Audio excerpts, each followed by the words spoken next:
Okay. Brandon, all yours, brother. Thanks a million. How you guys doing tonight? Good, man. Listen, thanks for coming out for part two. And those of you at home, thanks for tuning in. We're going to have a lot of fun tonight. So who here remembers everything we talked about last time? I don't either. So we're going to recap on a lot of this stuff. Those of you guys that are here for, is there anybody here for the first time? Missed part one? Okay, good. So we're going to play a lot of catch up here. Those of you at home, don't worry about it. We're going to talk about a lot of the basics and the fundamentals so we can get into part two, which is the fun stuff, all the case studies, where you figure out I'm not telling you a bunch of hocus pocus, okay? So naturally, I want to begin right at the beginning. What's a pressure transducer? I want to remind you guys, I don't want to complicate this at all. This stuff is easy. Like anything else, it just takes some understanding. Understanding how the squiggly lines get on the screen. That's how we're going to do this. What's a pressure transducer? What does it do? Converts pressure to electrical signal. That's all it is. It's a device that converts pressure to an electrical signal so we can plot it on our lap scope and see these pressure changes over time. Remind you of a component that's already on a car? Yeah. Map sensor, FTP, AC pressure sensor, 3-wire pressure transducer. That's all it is. Now, of the transducers that are available for us to utilize, the two I'm going to focus on are absolute transducers and delta transducers. Does anybody in here remember what those two words mean, absolute and delta? Oh, and by the way, those of you at home that have any questions, feel free to chime in online and we'll get those questions answered for you. G will tell me your questions. You bet. So absolute transducers, I mean by absolute, I mean it actually references a pressure. So a voltage number represents an actual pressure, okay? Whereas a delta transducer, what's that word delta mean? Difference or change. It's going to show us the change in pressure only. I know that might be a little bit far-fetched, so I'm going to show you what I mean by that through an exercise I conducted a few years ago, and it helped me display what it is I'm trying to tell you. I'm going to come on this side here. Now, I don't know if you can see this too well at home here, but what I have here is an absolute pressure transducer on the left side of the screen, and on the right side is my delta transducer, and I'm connected to a common hose. And at the other end of that hose, this little fat guy. They're sitting here blowing in the hose and drawing a vacuum on it and trapping it. So what I'm going to do now is plot the signatures from both of those sensors on a scope at the same time. So this is Bernie's ATS E-scope, and it's not that that matters, but the significance of why me using the scope is it's plotting two different scope captures at one time. What I've done here in black, right in the middle, is a separation between the top and bottom scope. On the top is where my absolute pressure transducer is being referenced. And on the bottom, in red, is my delta transducer. So what we have here is we started out as the 0 point. So a 0 point on our absolute pressure transducer is representing atmospheric pressure, or 0 psi gauge. Fair enough? So if I grabbed a hold of that hose and I went like this, and I sucked in on the hose and put it into a state of negative pressure or vacuum, I know I'm going to catch hell for that because a lot of people don't like the word vacuum, especially engineers. But I'm a friggin' mechanic, right? So vacuum in a hose, when I trap it, wouldn't you expect the pressure in the hose, or the absolute transducer to report in a negative state and hold it? That's exactly what's happening here, is it? So what did I do right here? I took my thumb off the hose and let the air rush into the hose to equalize it. Does that make sense? So then I waited a couple of seconds here. Gee, can you see that laser on the screen? Yeah. Okay. A couple of seconds, I let it rest here at atmospheric, and all of a sudden, what did I do right here? I blew into the hose and I trapped it. Does everybody agree with that? And then a few seconds later, I took my thumb off and it zeroed. Let's make our way down here to the bottom scope screen. I want to remind you, both of these captures were taken simultaneously. So here, once again, I introduced the vacuum to the hose, and I held it. So how much pressure is in that hose? Or negative pressure, I should say, right? Then why did this sensor signature go down and come back up again? What's that word delta mean? Difference, a change. So if it only sees change, the initial change it saw was me drawing it into a vacuum. And then when I held it, didn't that change stop? So the sensor, I'll say, zeroed back out. Then I took my thumb off the hose and let the pressure equalize. It had a positive change, and then it settled down. Then I pressurized the hose, right? And I trapped it in there. Positive change, and then it settled down. And then I took my thumb off, and the pressure that was in that hose went out to the atmosphere. Once again, it equalized. It had a negative change. So we see we have two totally different transducers. They respond very different from one another. The benefit of the delta sensor, though, is it's extremely, extremely sensitive to change. So what I'm getting at is if I were to take this sensor and interface it to, let's say, a funnel, and I pointed the funnel towards you guys, if you guys were to talk back to me, the sound waves coming through the air would be seen on my scope screen. That's how sensitive that device is. So it's very, very, very beneficial for me to use it while monitoring pressure changes in an engine. And when it's coupled to a lab scope, we can divvy that up and calculate the time differences between some of these pulses. Fair enough? So that's the method to the madness. Now, pressure waveform acquisition and analysis from the inside out for good reason.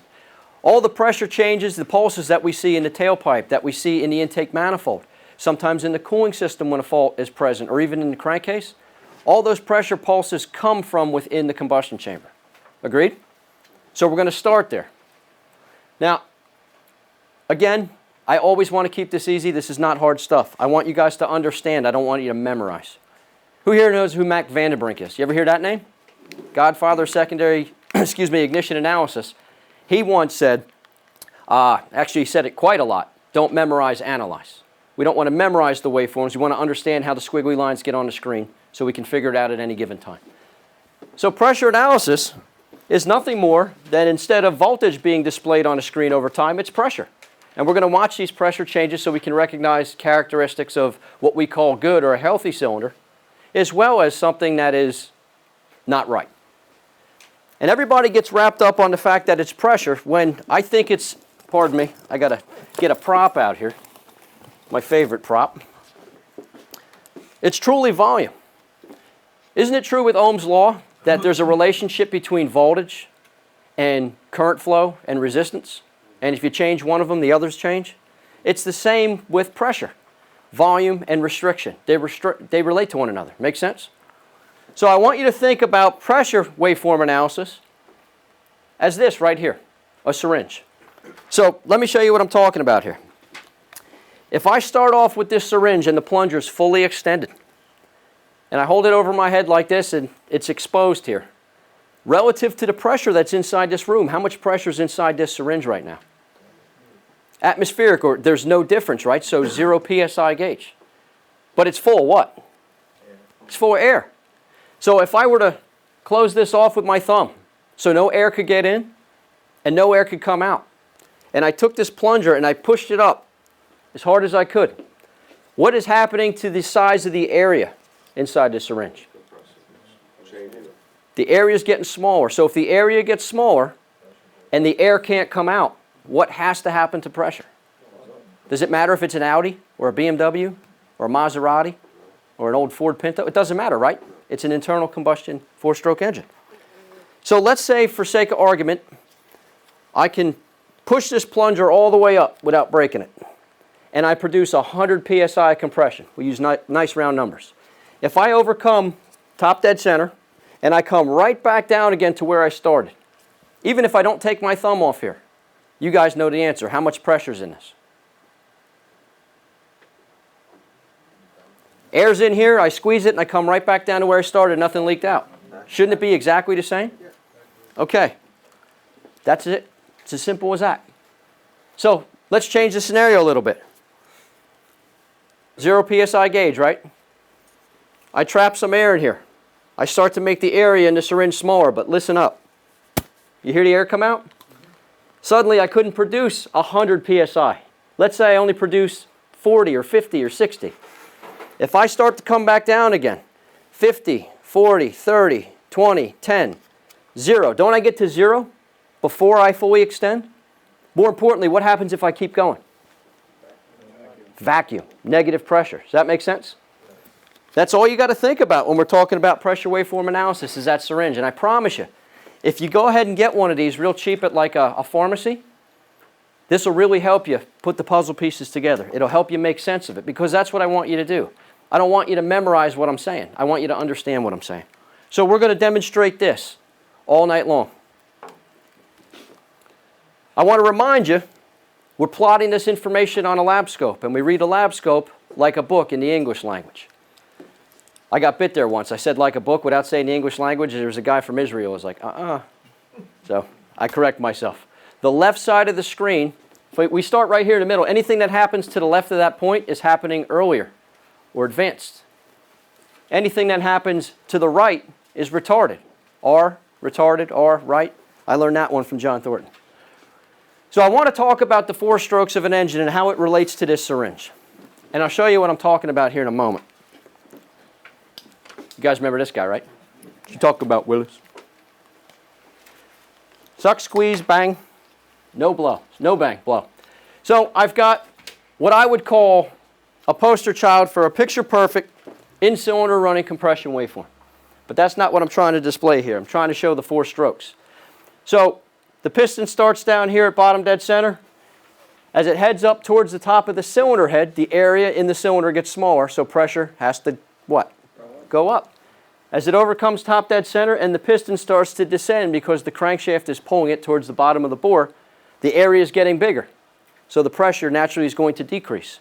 And it's come down here to a point that all of a sudden there's a change. I want to remind you, this is pressure and this is time. This change here represents a change in pressure over a very short period of time. So if this is the expansion stroke and the next 180 degrees is the exhaust stroke, what has to open before those exhaust contents can be expelled? The exhaust valve. You see that rapid change in pressure right there? That's what we want. Isn't that desirable? We want a valve to open and we want a valve to close.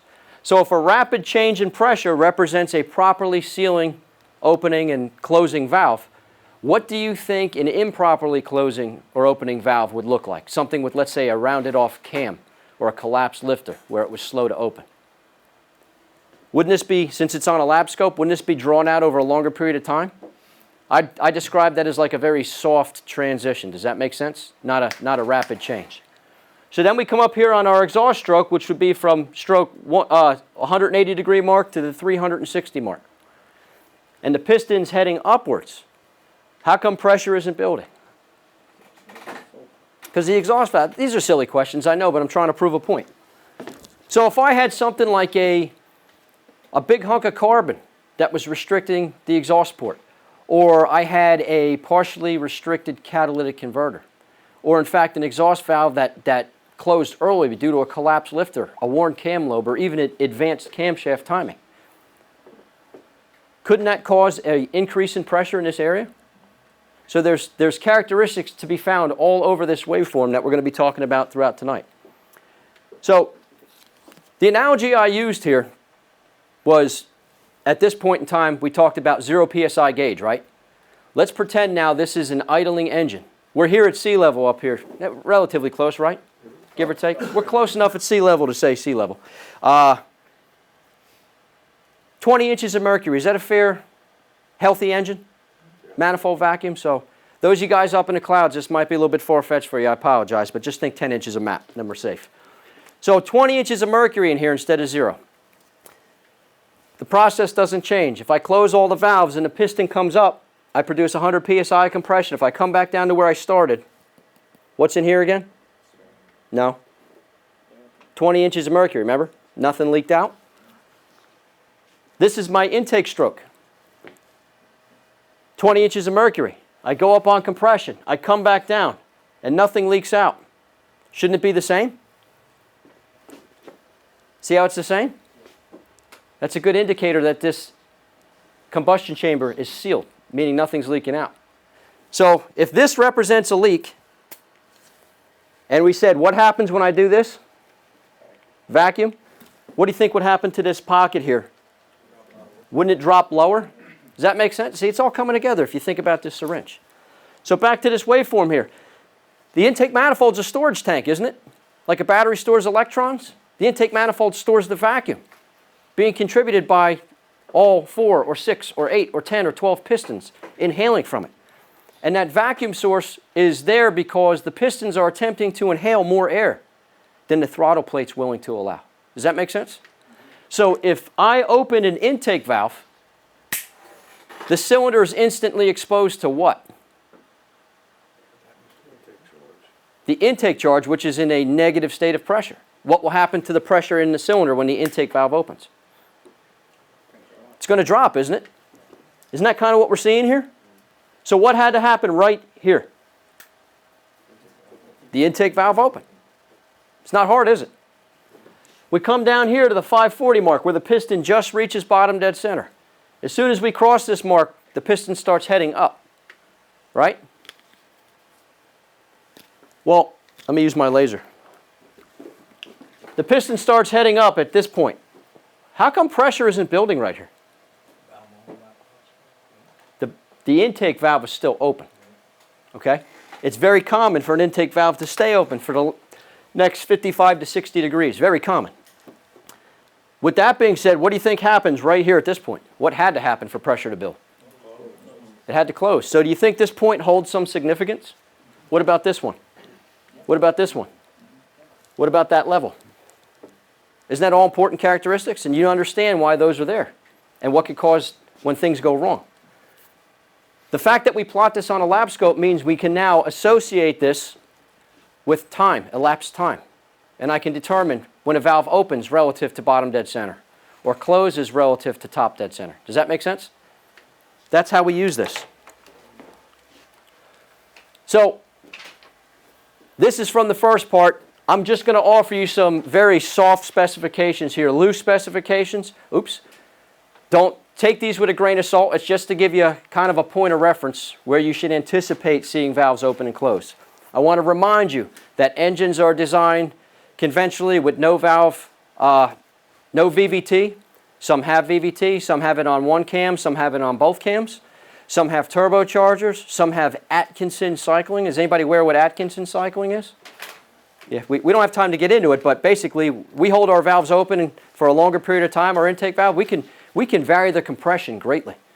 So if that has that strategy employed in that PCM, it can really, really change these valve opening and closing points. But this is just a rough specification for you. EVO, exhaust valve opening, typically around 45 degrees before the bottom dead center 180 mark. IVO, intake valve opening, typically around top dead center, the 360 mark, right before the piston starts to descend. Exhaust valve closing, or EVC is how I call it. Extremely difficult to see in the pressure waveform. So much so that I don't even look for it. So I recommend don't even waste your time because it's not going to be beneficial to you trying to find it. Deepest vacuum is where we go into our intake stroke, this point right here. That typically occurs around the 40-degree mark on most engines. That's significant with when the exhaust valve closes. If the exhaust valve were to stay open longer, that deepest vacuum wouldn't happen at that point in time. IVC, or intake valve closing, typically occurs about 55 to 60 degrees after the 540 mark. Now that's important because the intake valve drastically affects compression. Watch this. If I close the intake valve here, I can capitalize on that entire stroke to build what? Compression. If this represents 180 degrees of piston stroke, if it normally closes here at about the 55 to 60 degree mark, but instead I close it about 90 degrees, what happened to compression? Significantly lowered, right? The exhaust valve timing, unless it's 180 degrees out, is not really going to affect compression much whatsoever. The air-fuel mixture in the cylinder, the quality of that combustion event is going to be affected, but not the pressure value. Not typically. So those are just some of the basics I wanted to touch on. When I look at a healthy running compression waveform, I expect to see good compression. I can't give you a number on that because that depends on how much air is in the cylinder, right? Or how fast the engine's turning. I could tell you anything short of 45 psi won't be enough heat energy to support combustion, so you really want to see higher than that. We understand defined valve events, don't we? Where they open and close. We don't want those to be slow, soft transitions. We want them to be a definitive point. Even pockets. We all understand the significance of even pockets now, right? Indicates the cylinder is what? Sealed, not leaking. The other one is straight towers. Now, straight towers we haven't talked about yet. If you think about this again as nothing more than pressure over time, this represents a rate of how fast we build pressure as compared to the rate in which we lose pressure when the piston descends.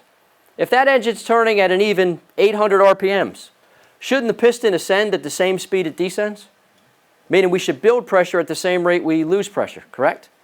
So that would be represented here. If I were to take, I don't know if you can see this on camera, but I've taken a vertical cursor and I dropped it down the center of this tower. And I took a horizontal cursor and I dropped it across halfway up the tower. I then measured from this red arrow to that red arrow, and there's an elapsed time circled there of 33 milliseconds. I did the same thing on the opposite side of the compression tower. Same tower, I just moved my arrows to the other side. 32 milliseconds, there's only a 1 millisecond difference. So I'd call this a healthy tower. However, this one here measures at 21.27. This one at 16.5 seconds. There's a 5 millisecond difference in the rate from a rise to a falling edge. What do I mean by that? Look at my legs. It's a leaning tower. Does that make sense? I'm not asking you to go ahead and measure your towers. I'm just trying to demonstrate this to you. You're going to see leaning towers when things get really bad and ugly. When you got a cylinder that's really leaking a lot, significantly, you're going to see leaning towers.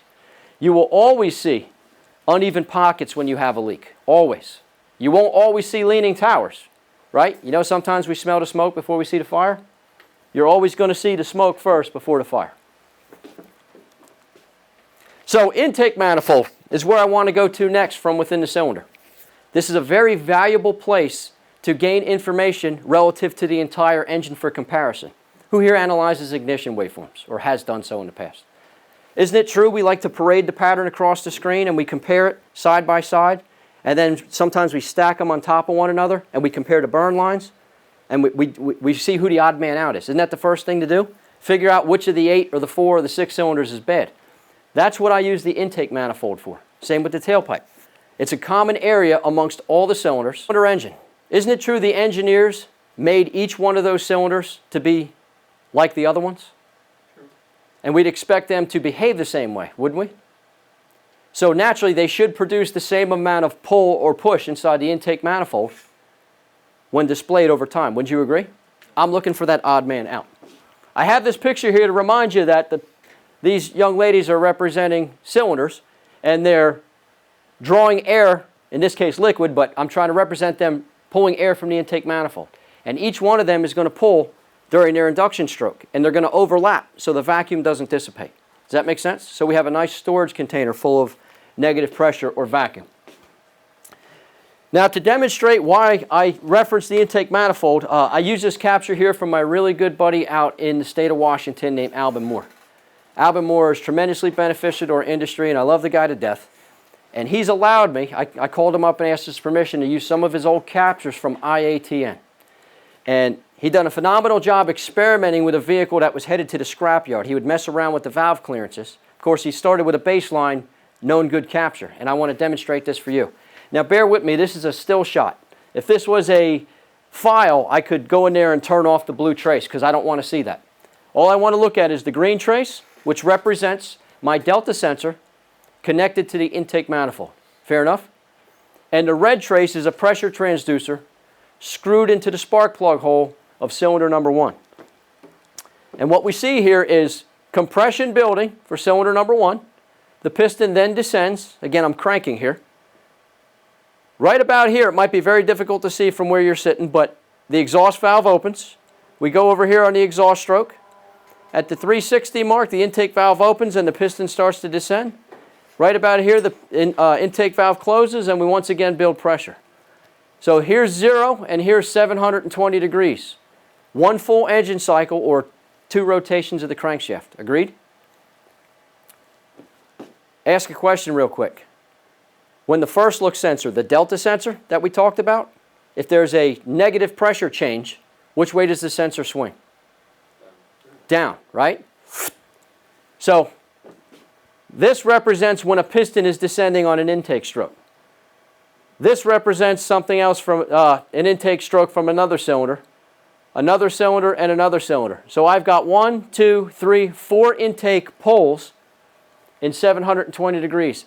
How many cylinders does this engine have? 4. Does that make sense? Because in the entire engine cycle, there were 4 intake poles. You always want to go at a centralized location because I performed this test on a known good car, and I put it on a brake booster port, assuming it was a nice centralized location. that booster port was only referenced to intake runners number 1 and 2. So I only had 2 pulls in a 4-cylinder engine. Could something like that screw you up? It could, so you got to be careful with stuff like that. But what I want to show you here is, we know this to be the compression stroke, right? And this to be the expansion stroke. Here's the exhaust stroke. Right about here, the 360 mark is where our piston starts to descend on the intake stroke. Meaning, this intake pull in the intake manifold is from this red compression tower, right? It happened 360 degrees away from top dead center compression. So write that down in your book if I didn't. An intake event occurs 360 degrees away from top dead center. I don't care if it's a 4-cylinder, a 6, an 8, a 10, a 12-cylinder. If it's an internal combustion 4-stroke engine, that's when it's going to happen. Make sense? Now let me ask you something. Without picking the fly crap out of the pepper, wouldn't you agree that all 4 of these intake poles look the same as the other 3? I do too. That's what we want to see. Hey, Brandon, we have a little comment here from someone. Some intake manifolds have check valves built in on the booster port that you cannot see. It's very true. Great point. Thank you so much for bringing that up. A viewer from home had made mention that some of these intake manifold designs or the hose itself has a built-in check valve. Obviously, when we see the check valve, we can go around it. But when we don't see it, so you're not going to see intake pulls. What you're going to see is vacuum pull down and stay. And you're going to have maybe some activity, but you'll know when you're not getting intake pulls. Another comment. Great point. You and Rob ran into this on a Subaru. Yes, I recall that. Wow. Look at that. Now, intake is a vacuum storage tank. Each cylinder pulls on the intake in turn. The cranking waveform is obviously going to be different than a running waveform for the same reason. When we measure vacuum in a manifold when it's cranking, it's going to be a lot different than when the engine's running. Agreed? There's a lot of activity that occurs inside the intake manifold when an engine's running. I almost never look at the intake manifold for data when an engine's running. I won't say never, but almost never. If I do, it's I already know there's a problem and I just want to see if I can see it in the intake manifold. Does that make sense? I always perform my intake and my tailpipe captures cranking. It's a lot easier to pick out some problems. The idea is to look for anomalies and compare each cylinder to the next. We're looking for the odd man out.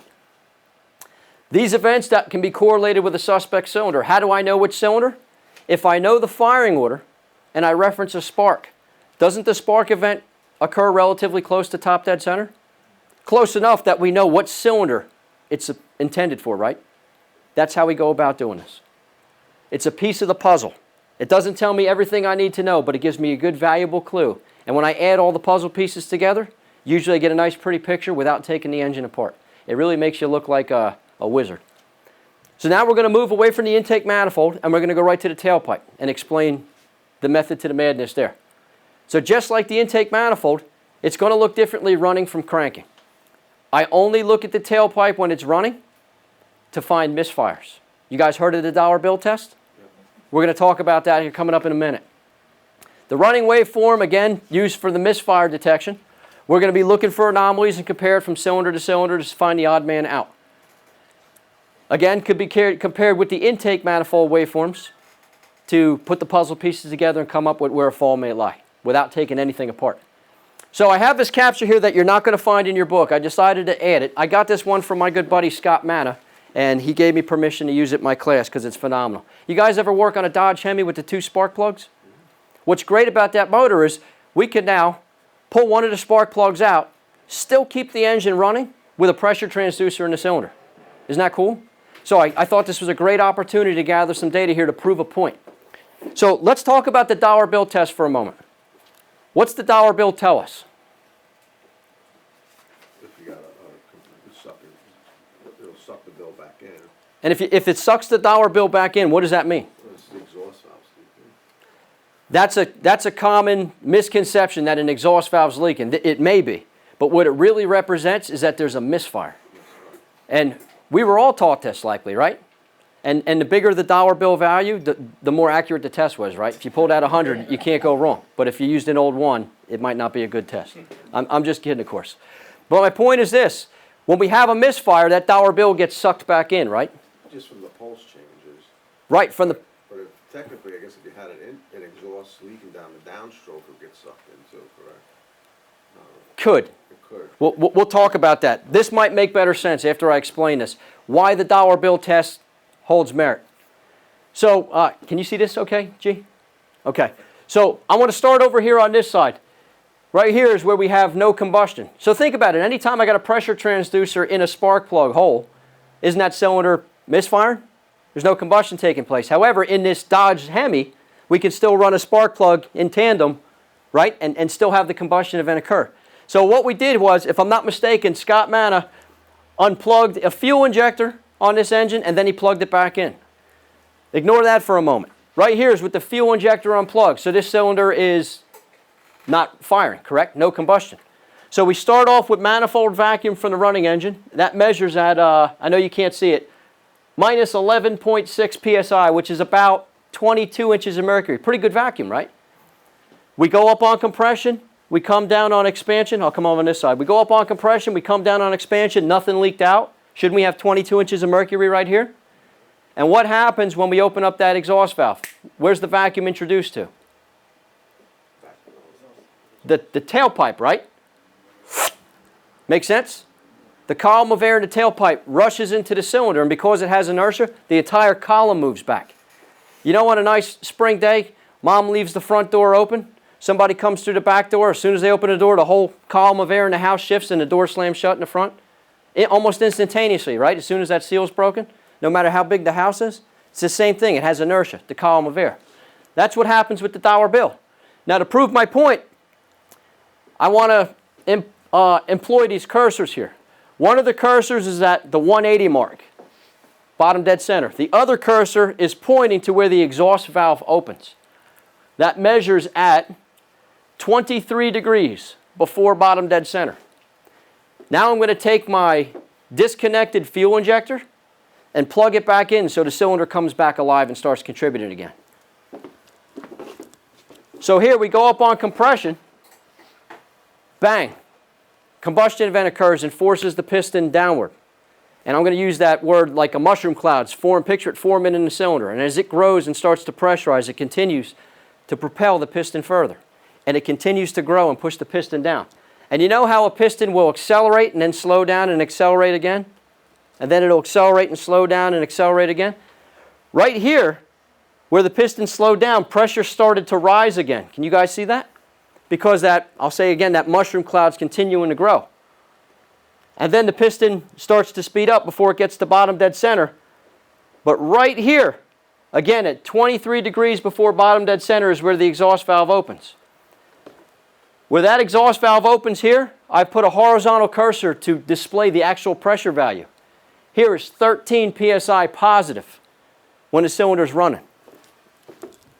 Here it's about the same, but negative, 12 psi negative. What I'm stating is, when you have combustion, there is pressure on top of the piston when the exhaust valve opens. When you have a misfire, there is vacuum on top of the piston when the exhaust valve opens. Dollar bill? Does it make sense now? So when you see the dollar bill getting sucked back in, it indicates a misfire. We can do that dollar bill test electronically now with pressure transducers in place of the dollar bill. And because we can correlate that to an ignition event, and I know the firing order, can I determine what cylinder created that suckback? Meaning, can I tell what cylinder has a misfire? That's what I do. That's how the software in these misfire detectors work. So, to demonstrate what I'm talking about, in green here is a cranking waveform, in green here is a in-cylinder pressure transducer interfaced to a cylinder with the engine is cranking. What you can't see here too zoomed in is in yellow is a pressure transducer inside the tailpipe. And I'm just cranking the engine over and there's nothing wrong with this car. So what we're going to do is we're going to grab a zoom window here and we're going to take a little bite here and we're going to zoom in right on this area right here. Fair enough? And that's what you see here. You'll represent, this is the expansion stroke and right there is where the exhaust valve opens. Now I've put a horizontal cursor there and you have to take my word for it. This says minus 4 psi, which is 8 inches of mercury. There's vacuum in that cylinder, right? And here, where that exhaust valve opens, the pressure equalizes back to 0. the air from the tailpipe or exhaust stream rushed back into the cylinder, right? That column of air moved, the dollar bill test. We're going to see how it correlates to the tailpipe waveform. So again, if you ignore the yellow trace for now and just watch the green trace, this is the expansion stroke, and here's where the exhaust valve opens. Now that column of air rushes back into the to the cylinder when the exhaust valve opens, right? What happens to the pressure in the tailpipe at that moment in time? The cylinder's in a state of vacuum. I let the vacuum into the tailpipe. It sucks back. So shouldn't pressure drop a little bit? Check this out. If you follow my laser straight up from the EVO, exhaust valve opening, watch the yellow trace right there. Do you see it pull down? You guys see the yellow trace right there pull down? And it lines up perfectly with that EVO line. So that is an exhaust valve opening, as seen through the eyes of the tailpipe for one cylinder. That's an exhaust valve opening for another cylinder. That's an exhaust valve opening. That's an exhaust valve opening. Does that make sense? So all the big pulls are the exhaust valves opening, as seen through the eyes of the tailpipe. If you again ignore the yellow trace and watch the green trace, we come up here on the exhaust stroke. Right here is where the intake valve opens. Do we all recognize that? Don't we have valve overlap in an engine? And what does overlap mean? Intake and exhaust are both over at the same time. Right. The exhaust valve is already open, and the intake valve then opens, meaning the intake and the exhaust stream are as one for the moment. Does that make sense? So when the intake valve opens here, the exhaust valve is already open. The intake manifold vacuum is exposed to the tailpipe. And it creates this little suck back here. That's the short one you see. And it goes away as soon as what closes? The exhaust valve closes and it ends the overlap period. Does that make sense? So all the long ones should be the same. All the short ones should be the same. And that is how I compare one cylinder to the next. So if I start here at this white vertical cursor representing top dead center, I know we're at the bottom of the waveform so you can't see it. This other white cursor representing top dead center, I've got 1, 2, 3, 4, 5, 6 tailpipe pulls. How many cylinders does this engine have? Right. Now this was intended to be a known good, right? Look at this horizontal line representing all the EVO tailpipe pulls. One of them's down low. You guys see that? If this represents the vacuum in the cylinder, doesn't this represent deeper vacuum in a specific cylinder? Meaning that cylinder, it repeats there, is doing what? Going in a state of vacuum. There's a leak. Does that make sense? So just cranking tailpipe, I know one of my cylinders is leaking. If I have an ignition reference on here and I know the firing order, I can tell just from cranking the engine which cylinder lost integrity and pursue that cylinder deeper. Even if it means pulling an intake manifold off to get to a spark plug. Does that make sense? I'm trying to justify every move I make. I highlighted them in separate boxes here, different color boxes, just to show you. We're comparing, looking for the odd man out. And again, that red circle indicates a point of interest for me, the odd man out. So I want to employ what's called a piston chart. Now, when I first started doing this type, excuse me, I talk too much. When I first started doing this type of testing about 10 years ago, I didn't have one of these. And it made it extremely difficult because I'd spend hours staring at the computer screen. And just when I started making my way through the waveform and picking it apart, I lost track of where I was. I couldn't remember what cylinder was doing what, and I had to start all over again. This chart allows me to understand what is going on anywhere in the 720-degree engine cycle with any one of the 4, the 6, the 8, or the 10 cylinders. Does that make sense? You build this chart according to the firing order. This is a Windows-based program. In this case, the firing order chosen was 165432.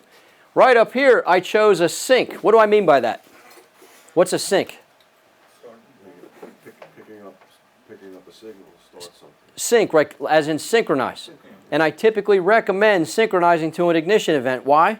Because we know that fire is close to top dead center. I see many technicians use an injector. That's a very dangerous move because an injector can fire anywhere in the exhaust stroke all the way up through the intake stroke, over 180 degrees. That's 25% of the engine rotation. What I'm getting at is if you use that as a point of reference, you might end up pulling the wrong cylinder head off. That's what I'm saying. So please stick with the ignition. In the case of a diesel, that's a different story. Those injectors fire close to the top dead center, right? But this sync represents where I start in the firing order from this chart. If I change this sync number to 4, meaning I chose to reference spark number 4, it would say 432 165 instead of 165 432. Does that make sense? So what this is telling me is here is where top dead center compression, right? We start over again. The piston descends on the power stroke, or what we're calling expansion stroke. Right about here is bottom dead center, and we go up on our exhaust stroke. At top dead center, we change directions and we enter our induction stroke.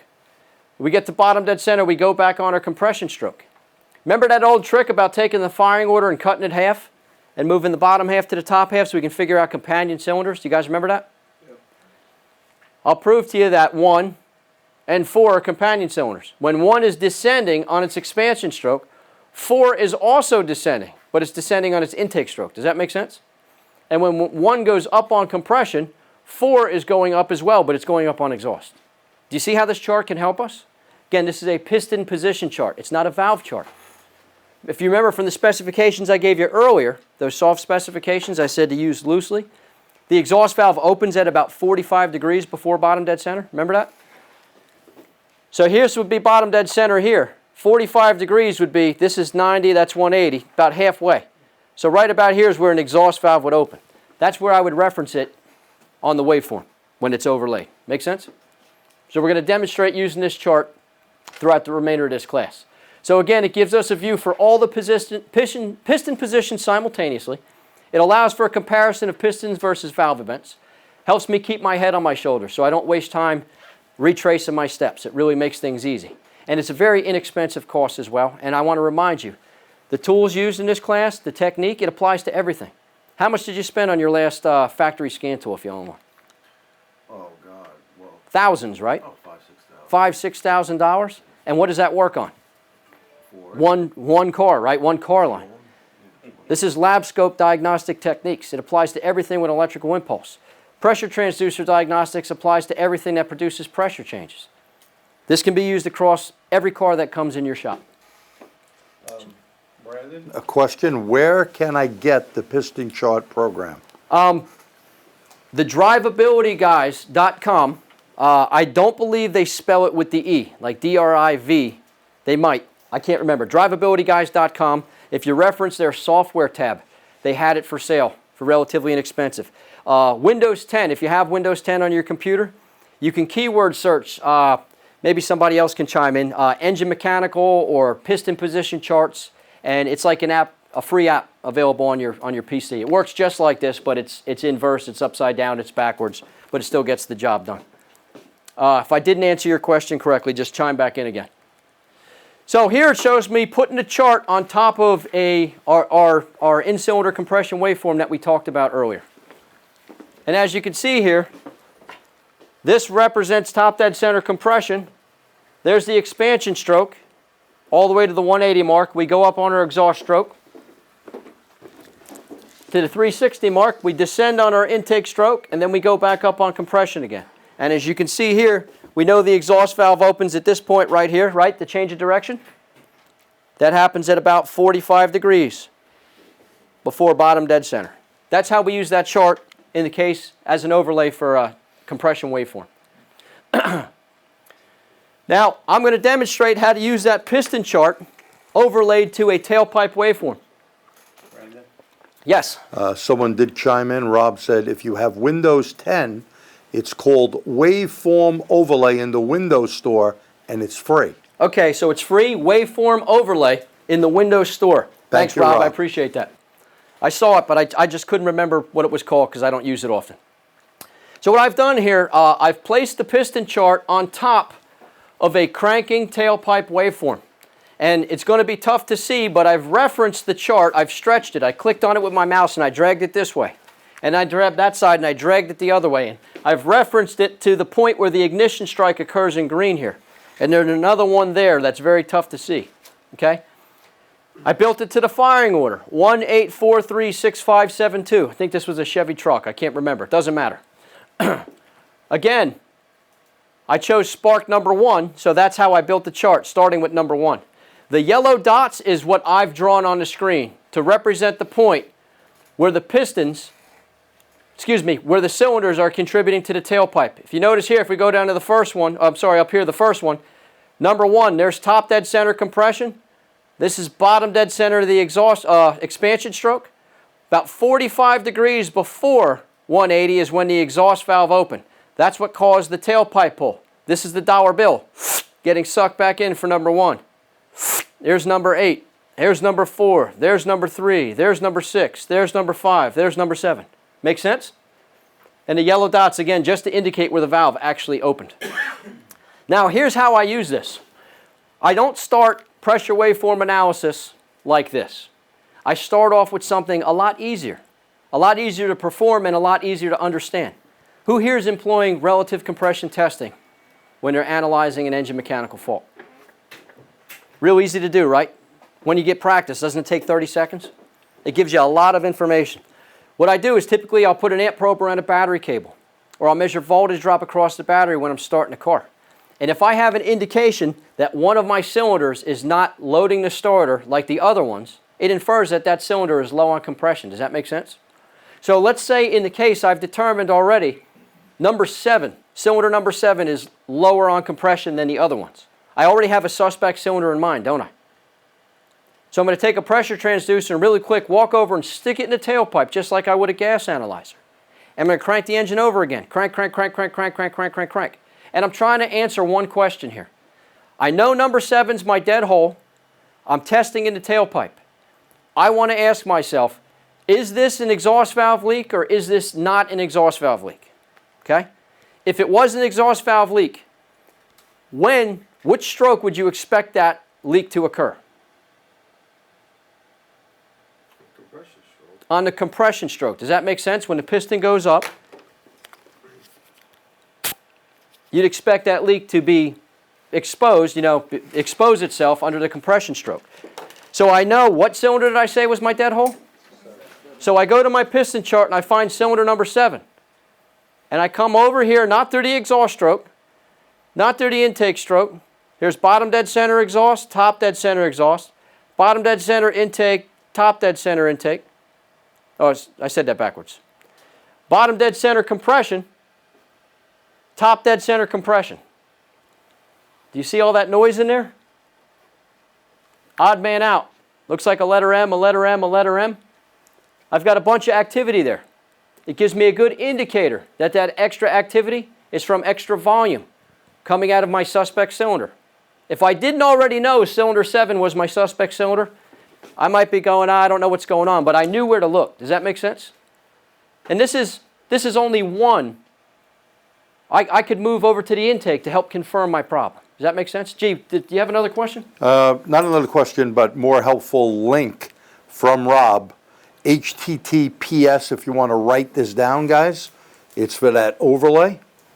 And thank you, Rob, for doing this. /microsoft.com/EN-US/P/ the word pressure, PRESSURE. Hey, it's a long one. What can I tell you? -waveform -overlays /9NGW-MCX2RMTH. Guys, we're out of time. No, I'm just kidding. Hey, that's pretty good that Rob did that. Thank you very much, Rob. We'll see if you guys He knows I'm didn't breaking get stones. that. Maybe send us an email. We'll try to get it out to you. Yeah. Thank you, Rob. Thanks again, Rob. So again, the piston chart helps identify the exhaust valve openings. It can indicate compromised valves or seats like we've just displayed with cylinder number 7. Use this as a follow-up to relative compression testing. I always start with a relative compression test because it's easy to do, and it makes me focus on what my problem cylinder is. A push at top dead center for the suspect cylinder, like we saw here, could indicate an exhaust valve leak. This helped corroborate theory, again, without disassembly. All I did was walk over to the tailpipe and crank the engine over. That's it. This is combined probably 5 minutes worth of testing and analysis. One arrow in the target. We're going to repeat the same process, but now on top of an intake waveform. And I want to prove my point further that you really should be starting with a relative compression test. I'll show you why.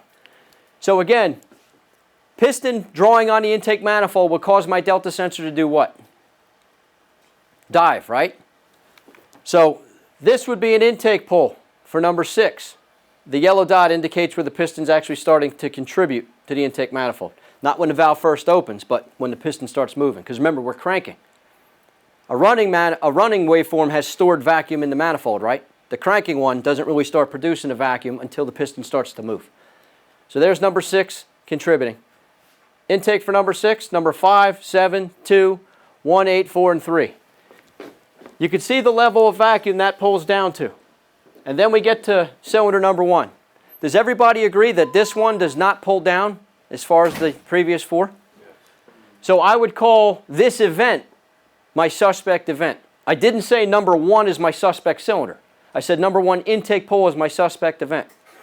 So if number 1 was pulling on the intake manifold as it should have, but the exhaust valve is leaking, couldn't that piston be pulling on the intake and the exhaust at the same time? And if it did that, wouldn't the pull that was intended for the intake be a bit weaker because now it has to be shared? So a number 1 exhaust valve could cause this problem, couldn't it? Well, so could a number 5 intake valve. Check this out. If number 5 intake valve was leaking, when would you anticipate that fault occurring? What stroke? Just like before. Under compression. Number 5, let me use my laser here. Exhaust, intake, bottom dead center compression, top dead center compression. If number 5 leaked past the intake valve and pushed volume into the intake manifold, number 1's trying to suck the air out, but number 5's spitting it right back in. Does that make sense? That's why this pull could be affected. So you understand this could have been 2 different cylinders and 2 different valves. It could either be a number 1 exhaust valve causing this problem, or it could be a number 5 intake valve causing that problem. Does that make sense the way I said that? How would I know the difference? My relative compression test, right? If I crank the engine over and it already told me number 5 was my dead hole, doesn't that kind of prove where the fault's going to be? It's going to be the number 5 intake. If I didn't do the relative compression test first, like many technicians skip over, it could be either one. And again, that could mean you pulling the wrong cylinder head. Make sense? That's why I do the relative compression test first. So, before we move on to the case studies, I want to describe something I learned from a sweet old man named Jim Morton. I know many of you guys heard his name before. Guy took me under his wing like an uncle and taught me everything I know about learning. But 2 things he taught me that are extremely important. One, 85% of the stuff that happens on cars happens on everything due to the physics involved. We need to master the 85% and learn how to look up to 15%. And the other one is how to get organized. Never to shoot from the hip and always have a diagnostic approach set in mind. So when I approach a diagnostic problem, a drivability fault in this case, I don't care what's wrong with the car. I'm not trying to fix the car, believe it or not, when I walk out to it. I want to determine, do I have an engine mechanical integrity fault? Do I have an air-fuel ratio air-fuel ratio fault or an ignition fault? What I'm getting at is this. If a cylinder can't breathe or it can't seal, is the car going to run right? If a cylinder is not fueled properly, is the car going to run right? If I have inadequate or weak spark, or spark that doesn't occur at the right time, is it going to run right? What I'm getting at is all 3 of those areas could give us the same sensation. I want to determine what area I want to focus all my testing, and this is why I start with easy generalized tests. That's why we have a funnel. Big open area, easy to do. A generalized test is going to give me a lot of information for a little bit amount of time or energy invested, like a relative compression test. Even if it doesn't show anything wrong, it tells me I'm not going down that funnel. Does that make sense? But if I do a relative compression test and it shows me a dead hole, am I going to go back probe an air-fuel ratio sensor? Or grab my scan tool and start plotting out graphs for an air-fuel ratio sensor? Am I going to go do a stress test on an ignition coil? I'm not. I'm focusing on the engine. So pressure waveform analysis is not preliminary. Just because it's fun and it's interesting doesn't mean it's financially beneficial to go grab a pressure transducer and start messing around with broken cars, because that'll bite you. So when I go with pressure waveform analysis, it's only after I'm confident I have an engine mechanical fault. Does that make sense? So the RC test, the relative compression test, will lead me to more in-depth analysis.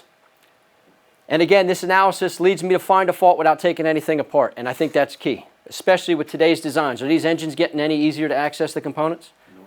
I mean, to even pull a manifold off, to take a spark plug out, to do a compression test, could mean taking an engine out of the bay. So I want to focus on the pressure waveforms first before I commit to taking anything apart. Capture and analyze pressure waveforms from the intake, the tailpipe, the crankcase, and the cooling system. Before we move on to the case studies, anybody have any questions, something that didn't sit right with them? Understand, I invested that time, that half hour, 40 minutes, whatever we just talked about here, to get you guys thinking the way I think when I do this stuff, so we can get into the case studies and have some fun. Does that make sense? So, G, you let me know if anybody needs a break or anything. I'm good to go. Case studies, practical application of real-life analysis. Now, we've gotten through this one in part one, but I want to go back over it again because it's extremely easy to see the fault, and it'll give you guys like a running start. Does that make sense? So the car came in, 01 Buick Century with a 3100 series V6 engine. Misfires terribly, runs terribly, and misfires at all times, no matter what you do. Now, when I got in the car, I hit the key, and I heard evidence of a dead hole, and we all know what that sounds like, right? Yeah. I never discount any freebies. I take everything that's coming to me because all these awesome tools we have, there's no better tool than the one between your ears. Our brains are our most important tool, and we have to use them. Take all the clues you have coming at you. That dead hole, I could hear with my ears, tells me I'm dealing with an engine mechanical fault. I don't need to do a relative compression test, but I'm going to. Why? It tells me what cylinder. Thanks, Bill. So I do. And if you look closely here, I've got an ignition event occurring in red, and it repeats here. And in the middle, there's a little bump. Well, that's because it's a waste spark system. Okay? So I'm going to the two big events, and I'm going to stretch my piston chart across here and reference it to the ignition waveforms. Now, the firing order is 1, 2, 3, 4, 5, 6. But this thing starts with number 6. Why is that? I chose sync number 6. Why did I do that? Exactly. Where's spark plug number 6 on this engine? Right down here in front of the radiator. I'm 5'3" with hair gel. If I have to go to the back of the engine compartment, I got to have a babysitter so I don't fall in the back. So I put it on number 6, and we could see here, this represents the load on the starter for number 6. That's number 1. That would be number 2, but it's not there. There's 3, 4, 5, and 6. So do we agree that number 2 is my dead hole? I'm keeping that in mind as I move forward with my pressure waveform analysis. Don't I have a reason now to pull the spark plug out and thread my pressure transducer into the cylinder? It's no longer a guess, is it? I'm definitely going to find my problem in there. However, I'm going to take the long way around. I'm purposely going to go to the intake manifold. I'll tell you why. What you're seeing here is me actually learning. I just got these pressure transducers. I started messing with this stuff, and now I got a real live one here. So I'm ready to start taking the training wheels off. I want to try and see the fault from all different angles and see if they all add up to tell me the same story. Does that make sense? So instead of going to number 2, spark plug hole, the first thing I'm going to do is go to the intake manifold. Man, I talk a lot. So when you reference the intake manifold, again, I'll mention it because it's important. We always want to go to a centralized location. And those of you guys who have seen this engine, I'm sure we all have, realize that this PCV valve elbow connects to a T that sits right here behind the throttle plate, which is an excellent centralized location for us to sample from. So I'm going to pop this off the PCV valve and hook up my vacuum transducer right there. I mentioned vacuum transducer because it's different than a pressure transducer. It's the exact same device. It functions the same way, except it references negative pressure. Said in plain English, it's going to be inverted to what your pressure transducer is going to show you. Don't you need to know that when I show you the waveform? So, Automotive Test Solutions is the one. Bernie uses the vacuum transducer for intake manifold traces. If that's not something that sits right with you, press the invert button on your scope and it'll flip it upside down. I've grown accustomed to looking at waveforms like this. So vacuum makes the trace go up instead of down. Does that make sense? So what we have here is a bunch of squiggly lines in blue and a couple of red squares. This represents the ignition trace, and this represents the ignition trace for cylinder number 6. The blue trace is what's occurring in the intake manifold. The way I'm viewing this right now, is this helpful to anybody? It's a mess, isn't it? This waveform is viewed in a way right now that we can't really analyze it, so we have to get prepared. Gee, do we have another question? We do. So we have a question. So the tailpipe waveform of overlap is the highest peak? Now that may have been back when I just seen it. The tailpipe waveform is going to be the deepest peak. That's what's going to happen when the exhaust valve opens. The vacuum that was stored in the cylinder as the piston descends is going to be introduced to the tailpipe. And that's going to cause the tailpipe sensor to pull down and indicate a vacuum. I hope I answered your question correctly. If not, please get back to Jay and I'll see if I can do a better job answering that. Do we have any more? No. Okay. So again, we all agree this is a mess, right? We can't really analyze this too well. So we got to have to divide this up and see which part of this waveform belongs to which cylinder. Agreed? So what I did was I'm going to stretch my cursors over here. One white cursor that's going to sit on top of this ignition waveform, and this white cursor on that one. And this scope has a feature that has a built-in overlay program. Not that it matters. You can certainly buy the ones online where you can download and upload them as overlays. But this one is just a characteristic that's built into the scope, a feature. Now I'm going to come up here and I'm going to change this to 6 and I'm going to click Mark Cylinders. Why do I want to divvy this waveform up or partition it 6 different waves? Why 6? Because it's a 6-cylinder engine and I'm in a common area where all these cylinders come in contact with. I want to see how each one of these pistons, or I should say each one of these combustion chambers, affects this intake manifold waveform. Does that make sense? So I'm then going to put my piston chart up here. It helps me keep my head on straight. I'm going to apply it the same way to the spark event and to the spark event. And again, we started with spark number 6 because the 6 was right in the front and easy to grab. And what this represents here, I've annotated with yellow arrows pointing up. Up meaning increase in vacuum. That's a vacuum pull for number 3. That's a vacuum pull for number 4. That's a vacuum pull for number 5. And then all of a sudden, vacuum drops a bit. Vacuum pull for number 6. Vacuum pull for number 1. And what's going on here? What's missing? Yeah, a pull, a pull, a pull, a pull, a pull, no pull. Oh, look what cylinder that is. Wasn't number 2 our dead hole? So if there is no vacuum pull for number 2, a couple of things could have happened. Either the rod broke, right? The piston's not moving, or maybe the what valve isn't open? Intake valve. That's where my thought process is going right now. I haven't proved it out yet, but this is what I've deduced from the information I have.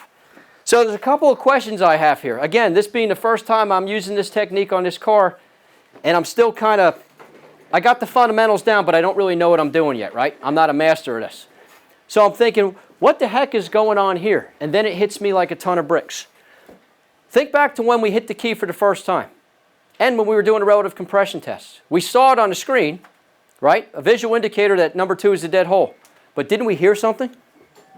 Crank, crank, crank, crank, crank, crank, crank, crank, crank, crank, crank, crank. What was that sound indicating? A change in what? Crankshaft speed.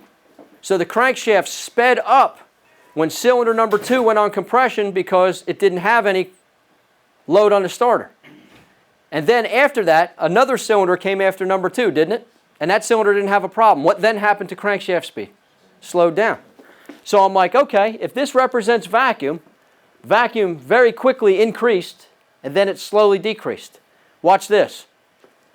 Cylinder number 2, my suspect cylinder, goes up on compression between here and here.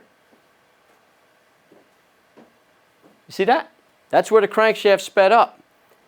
Here is number 3, the following cylinder in the firing order. When it approaches top dead center compression, the crankshaft slows down because that cylinder has integrity. And we see that as a loss of vacuum. Make sense? Not a total loss, a decay in vacuum. And then we got number 6, and then number 1, and then of course number 2. So let me ask you a question. If number 2 intake valve didn't open, does the cylinder get filled with air? We get no air in it. If we don't get any air in the cylinder, is there anything to squeeze? If there's nothing to squeeze, are we going to load the starter? If there's nothing to squeeze, is there going to be enough heat energy to support combustion? Going to have a misfire? Going to have a relative compression test that's screwed up? And it's going to also cause an increase in speed here. Aren't all the puzzle pieces adding up?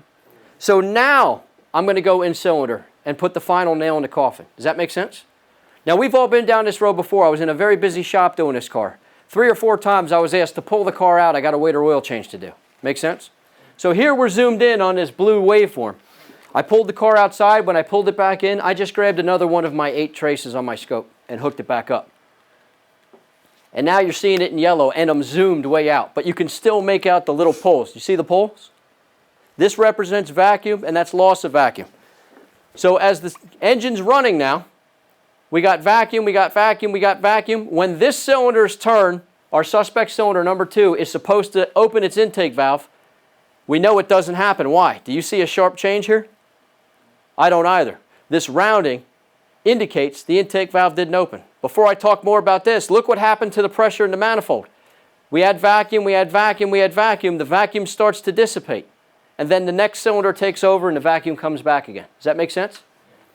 It tells the whole story here. The red traces in the tailpipe, we're not going to talk about that for this one. But I'm asking you, you're going to have to take my word for it here, especially you guys at home. This number here says minus 12 psi, which is 24 inches of mercury. I just said the intake valve didn't open. How the heck did I get 24 inches of vacuum in the cylinder?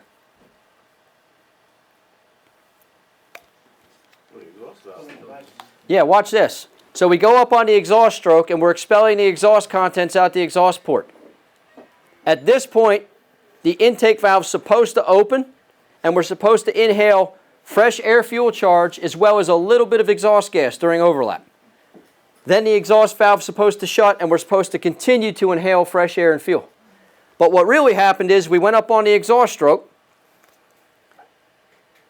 the piston went down on the induction stroke and the exhaust valve was open for a moment and then the exhaust valve closed. However, the intake valve didn't open. Watch this. What's happening? I'm building vacuum. About 24 inches of mercury. Make sense? All the way till I get to bottom dead center.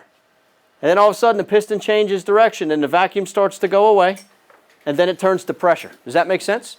So if I didn't fill the cylinder, if there's nothing to squeeze, we end up with 13 psi of compression. But my towers are nice and straight and my pockets are what? Even. Is the cylinder leaking? It's not leaking. Make sense? The guy that can't wrap his head around this stuff and refuses to come out of his cave and continues to use a gauge is going to see 12 psi of cranking compression, and then he's going to do a cylinder leakage check, and what's he going to find? No leakage. And then he's going to go, huh? It's not going to make sense because it doesn't involve how the cylinder breathes. It only talks about how a cylinder ability to seal. Does that make sense? This is why I don't use a gauge anymore, because it's not dynamic enough. So obviously, we all probably knew what was wrong with this car to begin with because it's such a common failure. But somebody recently did an intake manifold gasket on this car and one of the rocker pedestals ripped out. The threads came out of the head. But my point is, did I take this whole engine apart? I just pulled the 4 screws out of the valve cover in the front and took that coolant pipe out of the way. That's it. I was able to fix this thing, get it back together in about an hour, and we were ready to rock and roll. But didn't all my information lead me to that? Was there a doubt in my mind when I pulled that off I wasn't going to find something right there? That's the power of this stuff. It's gaining the confidence to go forward without guessing anymore. We've all been down the road when we pull the timing cover off and we're like, oh, somebody else look, I don't want to know. I have. And you pull it off and you're like, oh, all that time and work, I got to put it all back together now and start over. I don't even know what's wrong with the car yet. I got to put it back together to start over again. So I don't do that stuff anymore. Next one. Does anybody have any questions on that? And again, anybody has questions at home, feel free to chime in. All good so far. This next one here is a Cadillac V8, Arrived at my shop with a rough running engine and a misfire. I scanned for DTCs and I got a P0306.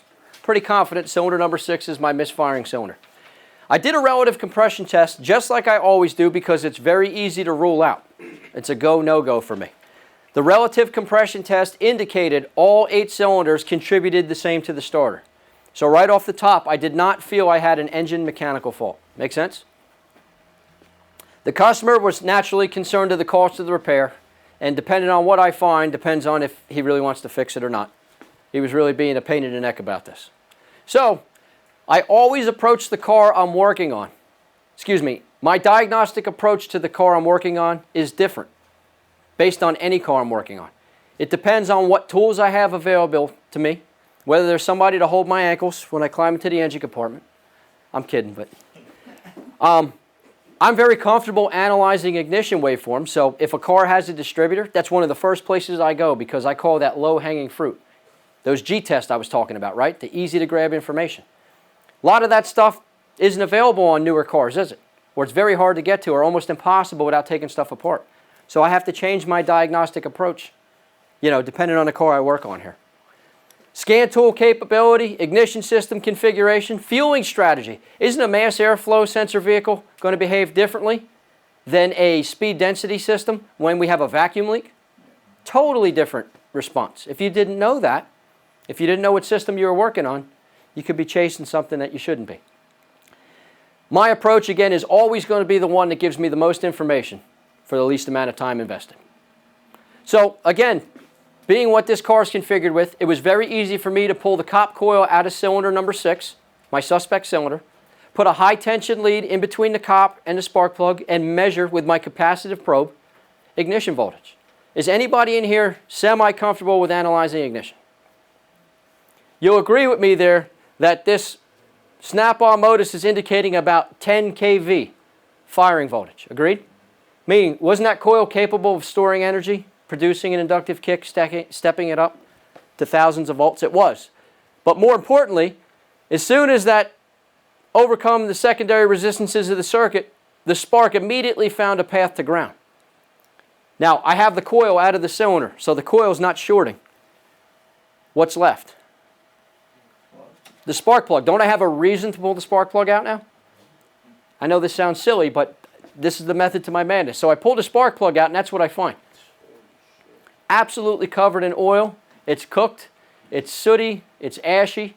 And it's a ground path for the spark to travel down rather than across the electrodes of the spark plug. So I found my misfire, didn't I? If I put a spark plug, it's going to run, isn't it? That's my misfire, but I didn't find the root cause. And that's the concern.